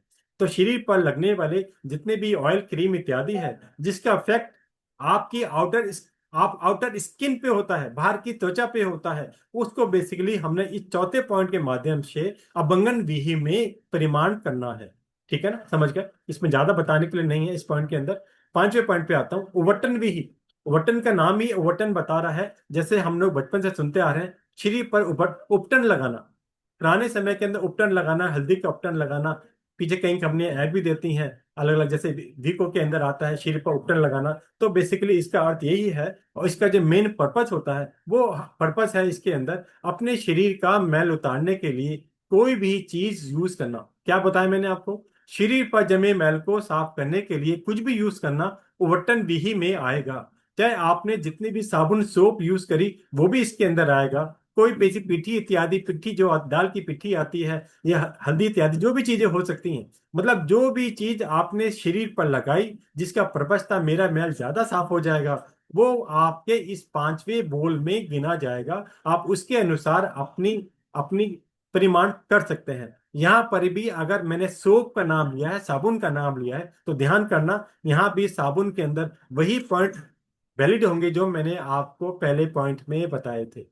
ठीक है ना, करके मतलब। तो यहाँ जहां पर भी तीसरे पॉइंट में मैंने आपको फल विहि में बताया था, अरे, तो वहीं उसी प्रकार से इस पांचवें पॉइंट में भी आप गिन सकते हैं। अगर आपने सोप इत्यादि की परिमाण इस पांचवें बोल में करी, तो पहला पॉइंट हमारा था साबुन इत्यादि का फल विहीन बाल धोने की अपेक्षा। तो वहां पर जो मेन फोकस था वो शैम्पू कंडीशनर, या जो अगर हम लोग ट्रेडिशनल बात करें आंवला रिट्ठा की अपेक्षा से। अगर यहाँ पर बेसिकली, यहाँ पर क्योंकि आपने शरीर को साफ करने के लिए शैम्पू कंडीशनर नहीं यूज करते, मेनली आप अपना सोप यूज करते हैं, साबुन यूज कर सकते हैं। ठीक है, तो वहां पर आपको उसका यूज करना है, उसकी मर्यादा करनी है। या आप पीठी इत्यादि, चाहे वो बेसिक जो भी हम लोग शरीर को साफ करने में जो भी आप लोग यूज करते हो उसकी मर्यादा करनी है। तो जहां पर भी सोप का नाम आएगा, शैम्पू का नाम आएगा, कंडीशनर का नाम आएगा, वहां पर वही सारी चीजें आपको नापनी तोलनी है, इवेल्यूएट करनी है। इसमें किस प्रकार की हिंसा संभव है, उस कंपनी के प्रोडक्ट्स को इवेल्यूएट करें कि किस किस प्रकार की हिंसा वहां पे हो सकती है, उसके अनुसार आप कम करने की कोशिश कर सकते हैं। तो इस प्रकार एक एक पॉइंट को करते जाएंगे तो कहीं ना कहीं आपको इसमें कमी देखने को मिलती जाएगी। तो जिस प्रकार आप उस हिंसा से बचेंगे तो आपका कर्म बंधन कम आपको दिखेगा। लेकिन यहाँ पर तो सिंपल मर्यादा का सवाल है कि आपको पांचवें बोल में उपटन की अपेक्षा से, उपटन विहि की अपेक्षा से मर्यादा करनी है। 2, 3, 4, 5 जैसा भी आप अपनी संख्या अपने अनुरूप समझे। मैंने आपको कंसेप्ट बता दिया, इसके बाद आपकी अपने चिंतन के अनुसार जो भी आपकी हैबिट्स हैं, ये जितनी भी आप मिनिमाइज कर सकते हैं, उसके अनुसार आप इसके अंदर इसकी परिमाण संख्या भरने की कोशिश करें। छठे पॉइंट पे आता है मज्जन विहि। मज्जन का विहि का अर्थ है स्नान करने की संख्या और पानी का परिमाण। मतलब नंबर ऑफ बात आप एक दिन में कितने करेंगे और कितना पानी यूज करेंगे। ठीक है ना, करके एक एक पानी की एक बूंद के अंदर भगवान ने बताया संख्या जी कितना। एक बूंद पानी में बता दिया संख्या जी, तो आप समझ सकते हैं 1 लीटर या 10-15 लीटर की बाल्टी में कितने कितने जीव हो जाएंगे, तो हम उसकी कल्पना नहीं कर सकते। आगम की भाषा में तो एक बूंद में भी असंख्यात हैं, एक बाल्टी में भी असंख्यात हैं, क्योंकि असंख्यात भी छोटा बड़ा होता है। एक बूंद में छोटा असंख्यात समझ सकते हैं और एक बाल्टी में बड़ा असंख्यात समझ सकते हैं कंपैरेटिवली। इस प्रकार से आप समझ सकते हैं। तो जब आप जीवों के प्रति अनुकंपा भाव रखेंगे, अगर एक एक जीव की हिंसा हिंसा से होने वाले क्रमबंधन का हमारा हमारा चिंतन होगा, तो ऑटोमेटिकली आप समझ जाएंगे कि किस किस प्रकार से हम उससे बचने का प्रयास करें। तो यहाँ पर दो पॉइंट है। एक है नंबर ऑफ बार, मतलब कितनी बार आपको एक दिन में स्नान करना है। तो बेसिकली अगर स्नान का त्याग करने का भाव करना चाहिए, बड़े स्नान के जितना भी संभव हो, यथासंभव हो, आप स्नान को, बड़े स्नान का मतलब है जिसको हम पूरा नहाना बोलते हैं, स्नान करना बोलते हैं, आगम की भाषा में उसको बड़ा स्नान बोला गया है। मतलब पूरे शरीर पर जल पानी का आना बड़ा स्नान कहलाता है, और सिर्फ हाथ पैर मुंह धोना उसको छोटा स्नान बोलते हैं। तो यहाँ पर आप अपने अनुसार जो भी संख्या भरना चाहे, एक से अधिक की संख्या ना भरना भरे। अगर आपसे बड़ी स्नान का त्याग ना हो तो कम से कम ये प्रयास करें कि एक दिन में एक से ज्यादा बड़ी स्नान आप नहीं करेंगे। छोटे स्नान कहीं आना जाना पड़ जाता है, कहीं पर हाथ पैर गंदे किसी कारणवश हो जाते हैं, तो वहां पे छोटी स्नान का प्रमाण करने का आप चिंतन कर सकते हैं। तो जैसा भी आपका हो, आप आपका परिमाण अपने अनुसार बढ़ने का सोच सकते हैं, भर सकते हैं। तो यहाँ पर मैंने बताया आपको नंबर स्नान कितनी स्नान करना है ये आपके निर्भर करता है। मैंने तो आपको बताया आप एक स्नान से अधिक की मर्यादा ना करें, कोशिश तो करें इसके अंदर भी कम से कम कमी हो। अर्थात महीने में 30 दिन, 30 दिन का एक मंथ होता है, तो 30 दिन में आप कम से कम, अगर आप नहीं करते हैं, आपको प्रयास नहीं है, अभ्यास नहीं है, तो कम से कम पहले 5 दिन ना करने का प्रयास करें। अर्थात कि महीने में 25 दिन से ऊपर मैं बड़ी स्नान नहीं करूंगा, नहीं करूंगी, यहाँ से प्रारंभ करें। जैसे जैसे आप आगे बढ़े तो आप इसको घटा सकते हैं। इसके पीछे आप कारण समझ सकते हैं। हमारे साधु भगवान आजीवन दीक्षा लेने के बाद आजीवन बिना स्नान के रहते हैं। वहां छोटा बड़ा कोई भी स्नान नहीं होता है। हम शावक शाविका हैं, तो हम उनको देखते हुए क्या सीख सकते हैं, क्या प्रेरणा पा सकते हैं, इसका चिंतन अवश्य करें। इसके चिंतन करने के बाद अपना लक्ष्य आगे साधु संतों का अपना तस्वीर अपनी आंखों के सामने रखते हुए, वो सोचते हुए और कर्म बंध से बचते हुए, ये समझते हुए कि एक बूंद पानी प्रयोग करने में असंख्यात जीवों का हिंसा हो जाती है, इस प्रकार का आप चिंतन करें, प्रयास करें, तो देखेंगे कहीं ना कहीं कमी जरूर अवश्य आप में आ सकती है। इस चिंतन के बाद जो भी आपका निर्णय हो उसके अनुरूप अपना परिमाण अवश्य करें। जो भी आपको संख्या बढ़नी है, मैंने आपको इसका पूर्व स्वरूप सुना, आपको बता दिया। इसके बाद भी अगर आपने स्नान एक दिन का एक भरा, उसके बाद भी उसमें आपको एक बाल्टी से अधिक पानी ना प्रयोग में लाने का भी प्रयास करें। कई बार आप सब सुग्गे पहने हैं, कई बार 2-3 बाल्टी भी कुछ लोग यूज में लेते हैं, काम में लेते हैं। तो कम से कम अपने आप को बचाने का प्रयास करें। अगर आप पूर्ण रूपेण त्याग एक दिन में एक का नहीं कर पा रहे हैं, कम से कम पानी की मर्यादा अवश्य करें। उसके साथ साथ आप जो शावर होता है, शावर में स्नान करने की कोशिश ना करें। कारण उस पानी को आप नाप तोल नहीं सकते, मेजर नहीं कर सकते कि वो पानी 1 बाल्टी है, 2 बाल्टी है, 10 लीटर है, 20 लीटर है। उसकी पानी की क्योंकि हम क्वांटिटी वेरीफाई नहीं कर सकते, तो शावर में स्नान ना करने का हमें सोचना चाहिए। और अगर स्नान बाल्टी में, बकेट में पानी लेके कर रहे हैं, वहां पर भी हमें अपनी मर्यादा करें। आधी बाल्टी, 10 लीटर, 15 लीटर, जितना भी कम से कम आप कर सकते हैं, उस प्रकार की इसमें संख्या भरने का परिमाण आप कर सकते हैं। ठीक है। सातवां आता है वत विहीन। वत विहीन का मतलब जितने भी हमारे पहनने ओढ़ने के वस्त्र हैं, उनकी इसमें काउंटिंग करनी है। इसके अंदर एक आगार रख सकते हैं। अगर आपको कहीं परचेज करने जाना है और आपको लगता है हमें वहां पे नई ड्रेस ट्राई करनी है, तो वहां पर आप अपने इस नियम के अंदर आप लिख सकते हैं, अगर मुझे कहीं परचेज करने में ट्राई करना पड़ा तो उसका मेरा एक आगार है। वहां पर एक नौका गिनकर आप आगार रखने का लिख सकते हैं, एक एडिशनल पॉइंट इस पॉइंट के अंदर। तो इसमें जितने भी आप पहनेंगे, इसमें मैंने आपको ये मर्यादा नहीं करा रहा हूँ आपके पास कितने वस्त्र हैं, कितनी ड्रेसेस हैं, साड़ी हैं, ये वाला पॉइंट नहीं है। इसमें तो सिंपल है कि यहाँ पर आपको करना है कि आप एक दिन में कितनी यूज करेंगे। यहाँ पॉइंट उसकी अपेक्षा से है, तो वहां पे आप इसको कर सकते हैं। टोटल कितनी है वो भी यहाँ पर घटाने का प्रयास कर सकते हैं, वो भी एक अच्छा प्रयास है कि बेसिकली जो टोटल मेरे पास कितनी है वो भी कर सकते हैं, और एक दिन में आप कितनी करेंगे वो भी लिख सकते हैं, मैक्सिमम कितने करेंगे। तो यहाँ पर ये कपड़ों की, वस्त्रों की मर्यादा के अनुसार है।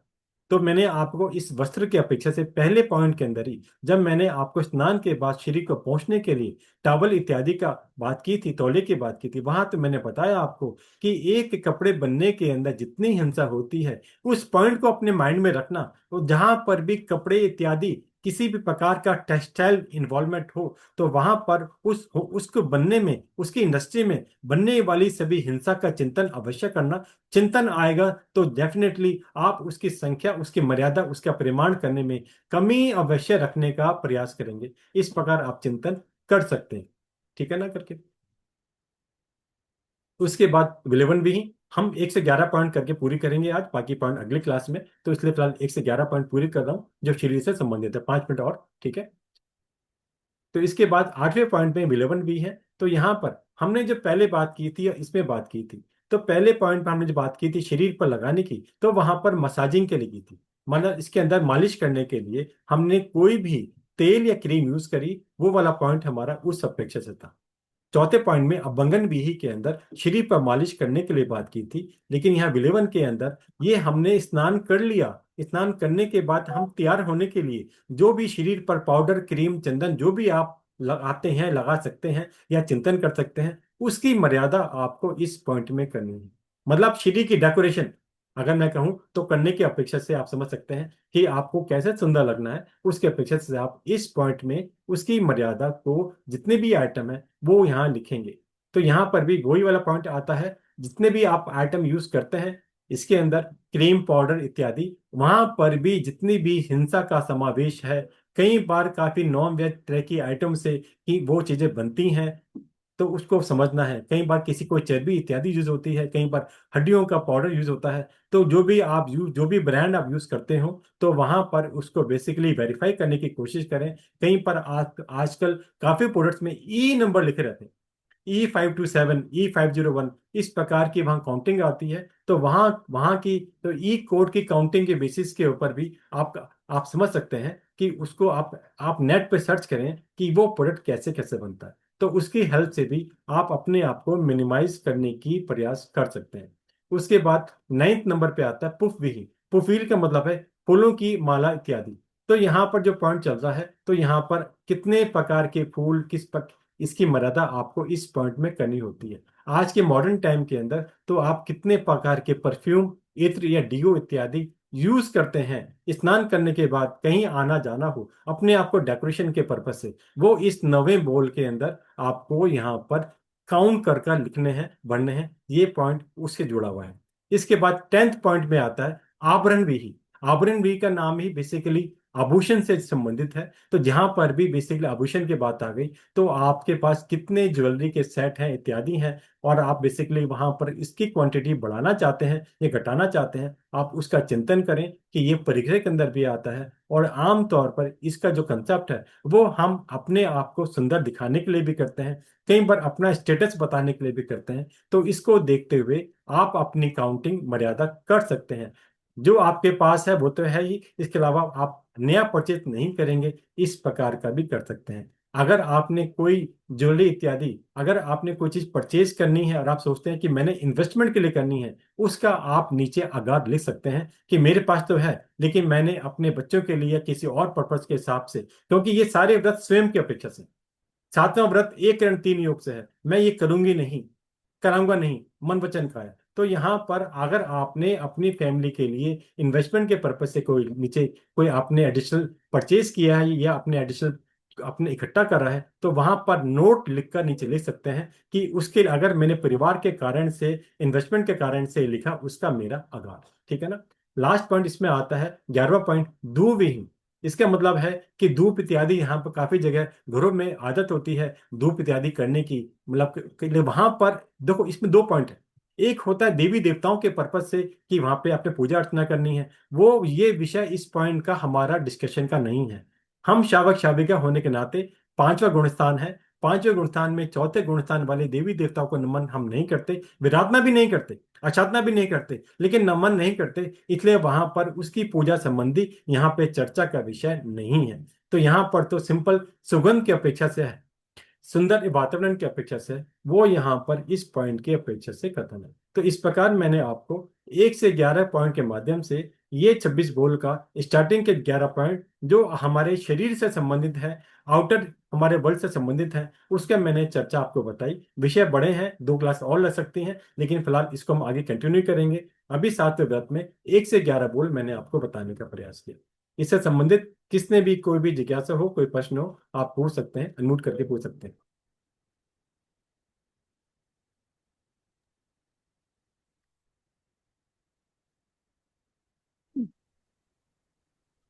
मीना जी का क्वेश्चन था कि ओस रहते समय क्या बोलना चाहिए। 1 मिनट, मैंने देखा नहीं। वो साथ हाँ। में क्या करना चाहिए? ओके कोई। बेसिकली आपको 3 बार वो सिरामी वो सिरामी वो सिरामी बोलना। और ये बेसिकली क्या है, इसका अर्थ है मैं इसका त्याग करता हूं, मैं इससे कनेक्शन काटती हूँ। इसका अर्थ क्या है? एक तो आपने बोल दिया, पहले इसका अर्थ समझें कि इसका अर्थ यह है कि मैं इसका त्याग करती हूँ, मैं इससे अपना कनेक्शन काटती हूँ, कनेक्शन काटता हूँ। अर्थात इससे होने वाली ये चीजें जहां भी आगे जाएंगी उसका मेरे कोई लेना देना नहीं है। ये इसके पीछे के भाव हैं। लेकिन ये सारी चीज द्रव्य से नहीं, भावों से होनी चाहिए। अगर भाव से अपनी आत्मा को कर्म बंधन से बचाने का आपका भाव है, तभी ये फलीभूत होगा। सिंपल बोल दिया और मन में कोई भाव नहीं है, कोई हिंसा हिंसा से बचने के भाव नहीं है, तो बेसिकली ये फलीभूत नहीं होगा। इसको ध्यान करें। तो बेसिकली आपका उपयोग होना जरूरी है, तो जब भी आप इसका कर सकते हैं। किस समय बोलना है? तो बेसिकली आपको ये कभी भी, मैंने अभी बीच में भी बताया था, आप सुने, आपने घर सफाई का कार्य करा, जितना कूड़ा करकट इकट्ठा हुआ वो डस्टबिन में इकट्ठा किया, तो डस्टबिन में इकट्ठा करते समय ही आप बोल दें वो सिरामी वो सिरामी वो सिरामी, इस कूड़े से मेरा कोई कनेक्शन नहीं है। नंबर 1। नंबर 2, आपने किचन में अपने भोजन बनाते समय, अपने रसोई के अंदर जब भी आप भोजन तैयार करते हैं, तो जो भी वहां पर वेस्ट इकट्ठा होता है उस सबको भी जब आप डस्टबिन में जहां पर भी आपकी क्रिया करते हैं, जब भी आप उससे अपनी रसोई से बाहर निकालते हैं, उसी समय उसको वोसरा दें। उसको वोसराने से बेसिकली करके वहां से भी आपका कनेक्शन कट दिया। वो श्रमी बोलने से मैंने बोला उससे कनेक्शन कट जाता है, उससे होने वाली कोई भी क्रिया, कोई भी जीवों की उत्पत्ति वो आपके अकाउंट में नहीं होगी।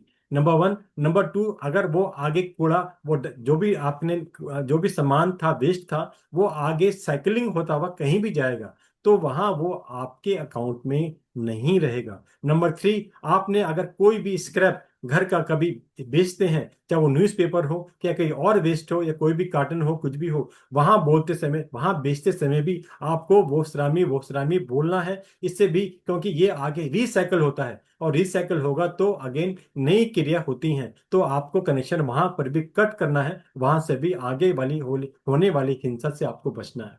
ठीक है ना? इसी प्रकार उसके बाद मैंने बोला था, आपने आ, अपने वॉशरूम के अंदर, चाहे आप टॉयलेट जाएं, चाहे आप स्नान करें, किसी भी रूप के अंदर आपको वो श्रमी बोलना है, और मिच्छामी दुक्कड़म भी बोलना है, क्योंकि वहां पर वो सारा वेस्ट आपकी पाइपलाइन में ज्यादा होता है, वहां पर तरह जीवों की हिंसा होती है, किलामना होती है, और उस हिंसा से बचने के लिए उन जीवों के प्रति अपने अनुकंपा भाव लाते हुए, मतलब बहुत ही एक भारी मन लाते हुए आपको उनसे मिच्छामी दुक्कड़म करना होता है कि मैं इस क्रिया से नहीं बच पा रही हूँ, नहीं बच पा रहा हूँ, इस कारण से मैं इनसे क्षमा याचना करता हूँ। इस प्रकार आपको वहां 2 चीज बोलनी है, वहां बोसराना भी है और मिच्छामी दुक्कड़म भी बोलना है। पांचवा मैंने आपको बोला, जब आप वॉश बेसिन पे खड़े हो, कोई भी क्रिया कर रहे हो, चाहे पेस्ट करें, चाहे कोई और क्रिया करें, चाहे हैंड वॉश करें, वहां पर भी आपको हर समय इन दोनों बातों का ध्यान करना है। वो सिराना वो भी है, कनेक्शन भी कट करना है, तथा मिच्छामी दुक्कड़म भी करना है, क्योंकि वो आपके जो हमारे सैनिटरी की पाइप है वहां पर जाकर इकट्ठा हो रहा है। तो बेसिकली जहां पर लिक्विड का कंसेप्ट है, हमारे घर में पाइप लाइन के थ्रू जाता है, तो वहां पर हमें दोनों बात बोलनी है। जहां पर वेस्ट बाहर डस्टबिन में जा रहा होता है, वहां बोसरामी से भी काम चल रहा है। ठीक है वीना बहन, हैंड्रेस के हाँ, बाद जय जिनेन्द्र भैया। मैंने बताया। हाँ, धन्यवाद। समझ गया वो। और ऐसे भी होता है ना कि हम बहुत बार कोई चीजें गिफ्ट बोल के देते हैं, जैसे कि कुछ किचन की चीजें रहती है, ओवन आदि, ऐसे या आप्पे का तवा या दूसरा कोई भी, तो वो भी बिल्कुल चीजें एक बार दे दी तो उसको भी ओसराना चाहिए। बिल्कुल वसाना चाहिए। आपने कोई भी इलेक्ट्रिकल अप्लायंस किसी को दिया, उस समय भी आपको वसराने के भाव आपके होने चाहिए, क्योंकि वहां पर उससे होने वाली हिंसा में भी आप पार्टनर हैं। Number one. नंबर टू, जो भी हिंसात्मक आइटम है, कटलरी है या किचन की जैसे आपने आइटम्स बताई, तवा इत्यादि हैं, कोई भी आइटम ऐसी हो सकती हैं, उन सबसे आपको बचने का प्रयास करना है। या तो वो आइटम आप गिफ्ट में ना दें, और अगर किसी कारण आपको देनी पड़ रही है तो बेसिकली वहां पर वसराने का ध्यान अवश्य करें। अपने घर में अपनी बेटी इत्यादि को शादी इत्यादि के मौके पर देने का आगाह रख सकते हैं। धन्यवाद भैया।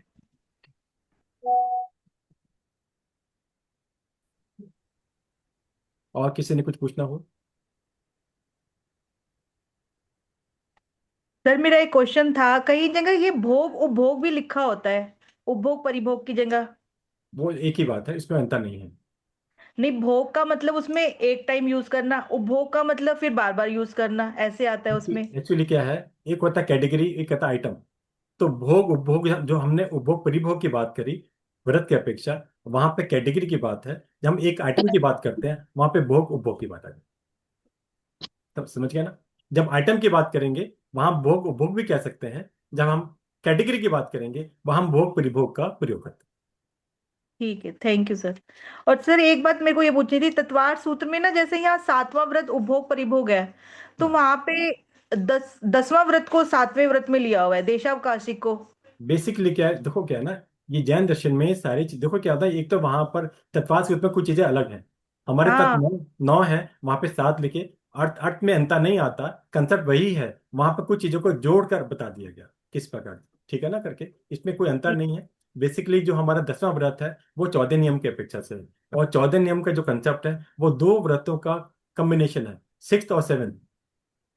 सिक्स और मतलब सेवन व्रत का कॉम्बिनेशन हमारा 10वां व्रत होता है। तो इसलिए बेसिकली तो वहां पर आप कई बार जो जिसने भी लिखा पता है, वो उसकी अपेक्षा अलग अलग हो सकती है, अर्थ एक ही है। हमें अर्थों पे जाना है। ये व्रत तो नाम तो माध्यम है, हमें तो अपनी चर्या को, हमने जो हमारा आचरण है उसको उसको चेंज करना है। कोई ठीक है बात सर, नहीं। Thank you.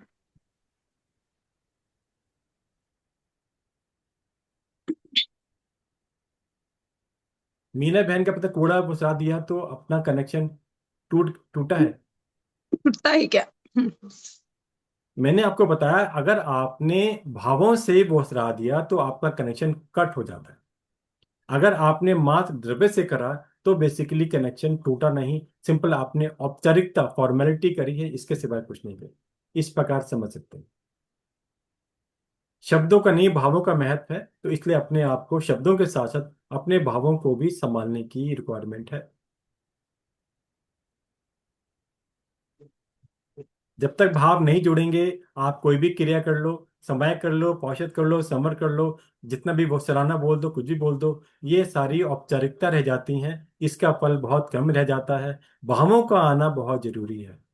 कर्म बंधन के लिए सिंपल आता है कि बेसिकली आपके आपका कर्म बंधन आपकी क्रिया से न कम आपके भावों से अधिक होता है। तो वहां पर जो जो आपके उस समय भाव चलते हैं, उस भावों के अनुसार ही आपका आपकी आपका कर्म बंधन चालू है।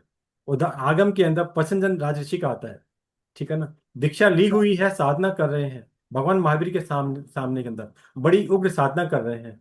तो वहां पर शावक ने पूछा भगवान महावीर से, प्रभु ये अभी मोक्ष, ये अब अगर अभी काल करें तो कहाँ जाए? भगवान ने पहले बोल दिया, सातवीं नरक। वो अचंभा हो गया, साधु इतनी घोर साधना कर रहा है और सातवीं नरक। कुछ देर बाद दोबारा पूछ लिया, छठी नरक, पांचवी नरक। और करते करते आप दुन्न दुबी की आवाज आ गई, तो क्या हुआ? केवल ज्ञान हो गया। तो क्रिया में तो वो साधु उस समय साधुपने में था, ध्यान साधने में था, उत्कृष्ट साधना दिख रही थी, दृष्टिगोचर हो रही थी, सारी बातें सामने थी। लेकिन रिजल्ट क्या? रिजल्ट चेंज होता गया।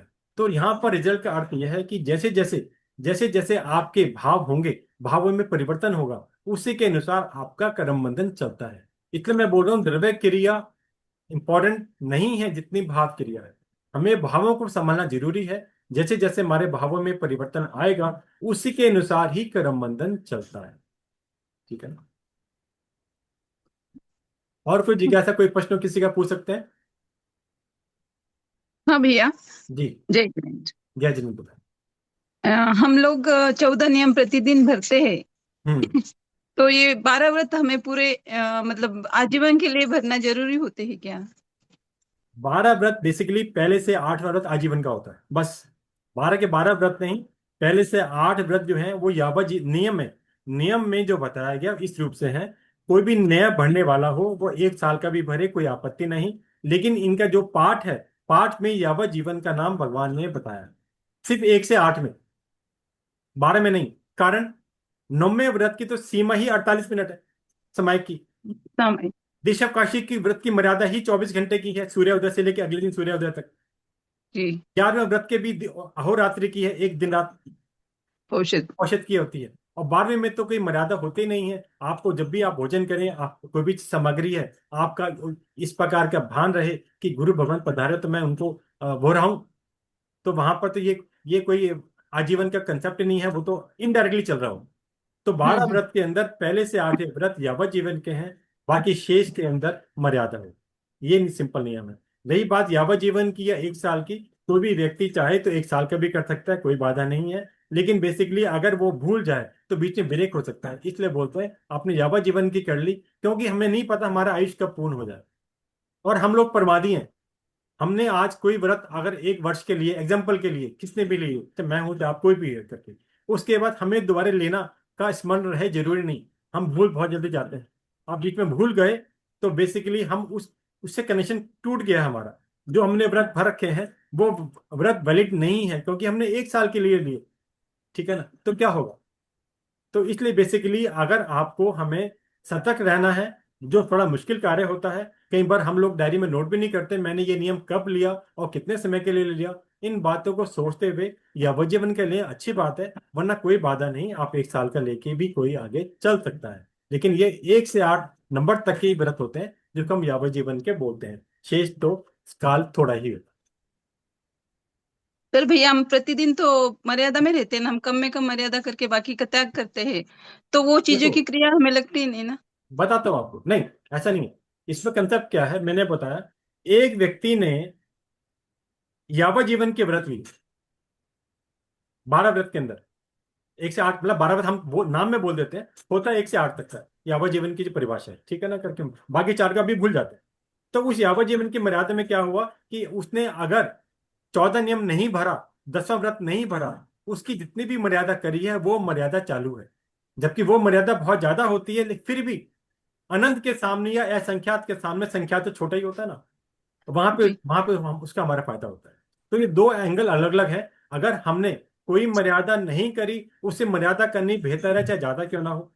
और एक बार ज्यादा मर्यादा कर ली, उसके बाद हमने 14 नियम में उस मर्यादा को और घटा लिया, तो हमें जितनी हम मर्यादा हमने कम करी उसी का ही हमें कर्म बंधन होगा, शेष का नहीं।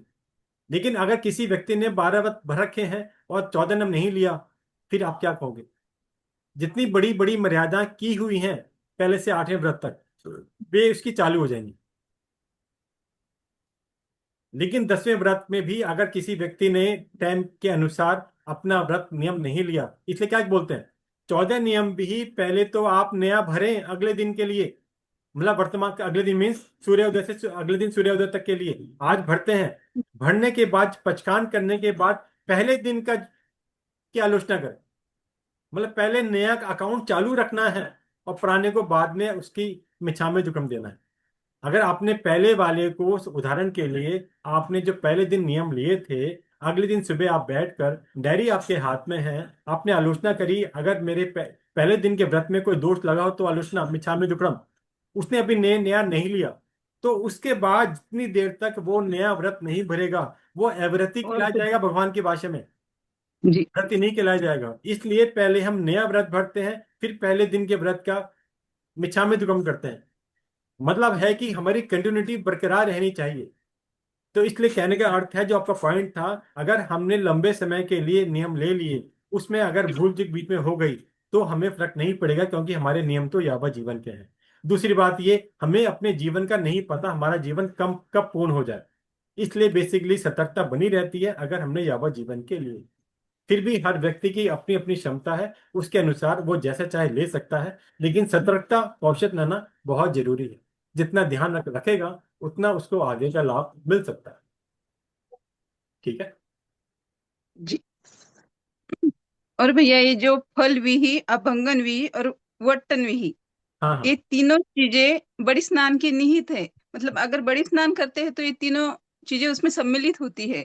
अगर बड़ी स्नान का त्याग ही किया जाए तो ये चीज उपयोग में नहीं आएगी, बिल्कुल उससे हम बच बिल्कुल। सकते हैं। उसके अलावा इस मैंने आपको बताया, ये तो 7वें व्रत की बात हो गई। जब हम अपने 10वें व्रत में 14 नियम की बात करेंगे, वह इन सबका समावेश एक ही शब्द में है। कहाँ पे? विलेपन में। वहां पर ये सारी चीज 4 कैटेगरी अलग अलग नहीं है। यहाँ तो बेसिकली इसको कैटेगरी को समझने के लिए अलग अलग कर दिया, ताकि हम अपने आप को पहले और मिनिमाइज कर दें। और आपने मिनिमाइज कर भी दिया, इसके बाद जब 14 नंबर आप भरें तो वहां पर 1 2 3 4 आप जो चाहे वो भर सकते हैं। सभी चीजें उस एक विलेपन के नाम में तीनों चारे चीजों का समावेश हो जाएगा। चाहे आपने बेसिकली मंजन अभंगन विहि की हमने बात करी, ठीक है ना, चाहे हमने बेसिकली इसके अंदर फल विहि की बात क्यों नहीं करी, उवटन की क्यों बात क्यों नहीं करी, ये सभी बातों का समावेश हमारे विलेपन में 14 नियम में हो जाएगा। कोई बाधा नहीं है। तो वहां पर आपने जो भी संख्या भरी, तो उस संख्या से अंदर ये चीज अपने आप कवर हो जाती है। त्याग की बात नहीं करता हूँ कि वो त्याग आपका हो गया उसके अंदर, क्योंकि बेसिकली इन सब का त्याग तो आप अल्टीमेटली, जब आप, क्योंकि विलेपन में आप चिंतन करो, आप भरते हैं 14 नियम, विलेपन में आप जो संख्या लिखते हैं तो वो संख्या किस किस अपेक्षा से, तो आपने आपने शरीर पर आपने कुछ भी लगाया, चाहे क्रीम लगाई, चाहे पाउडर लगाया, चाहे कहीं ऑयल लगाया, कोई भी एग्जाम्पल के लिए करके कोई भी चीज हमने लगाई, चाहे नेल पॉलिश लगाई, ये सभी चीजें हमारे विलेपन में गिनी जाती हैं 14 नियम के अंदर।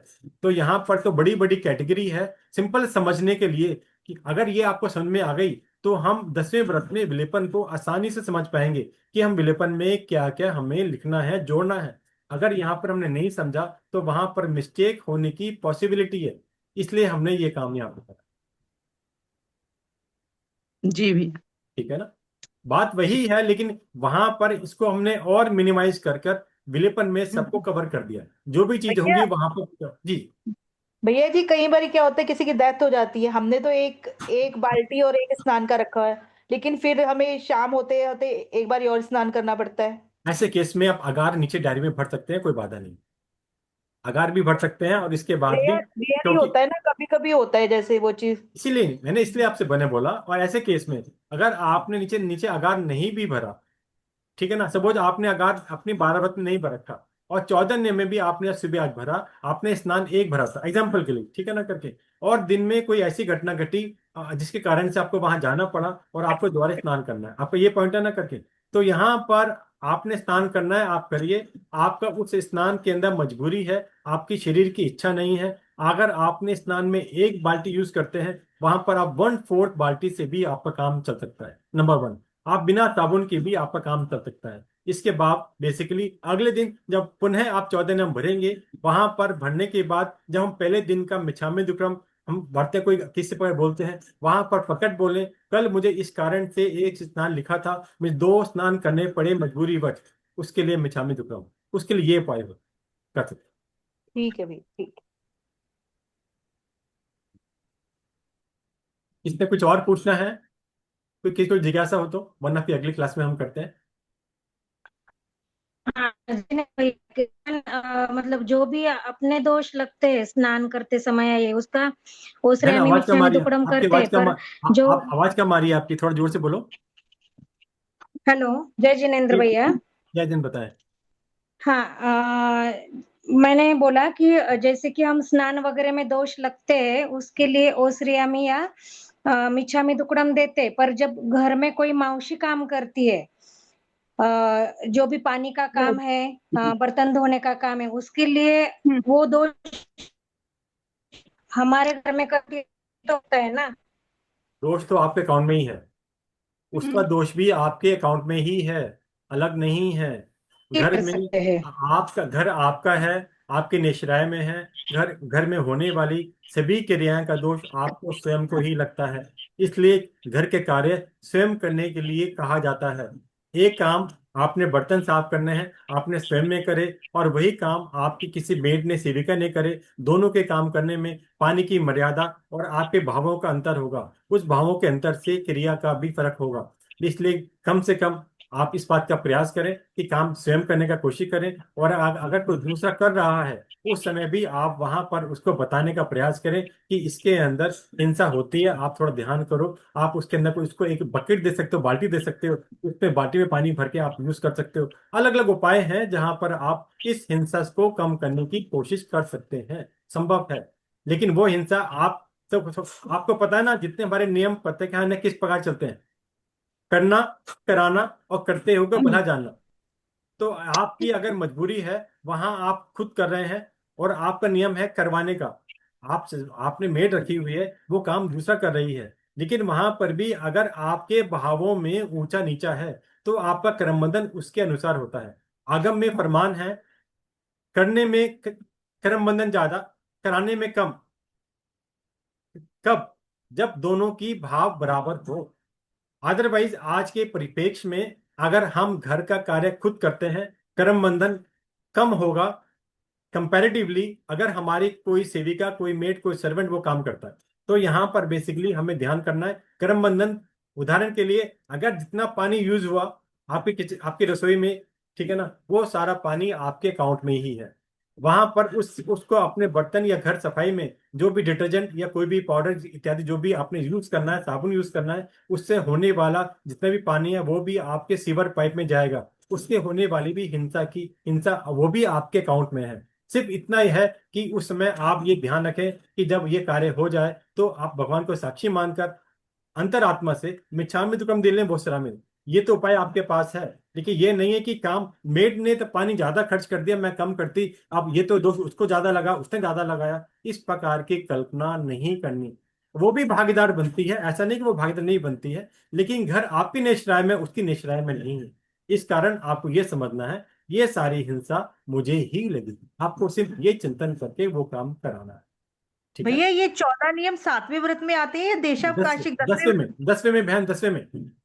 तो उसमें तो वैसे दिशा की उससे होता है कि हमें कहाँ से कहाँ तक जाना है, उस हिसाब से।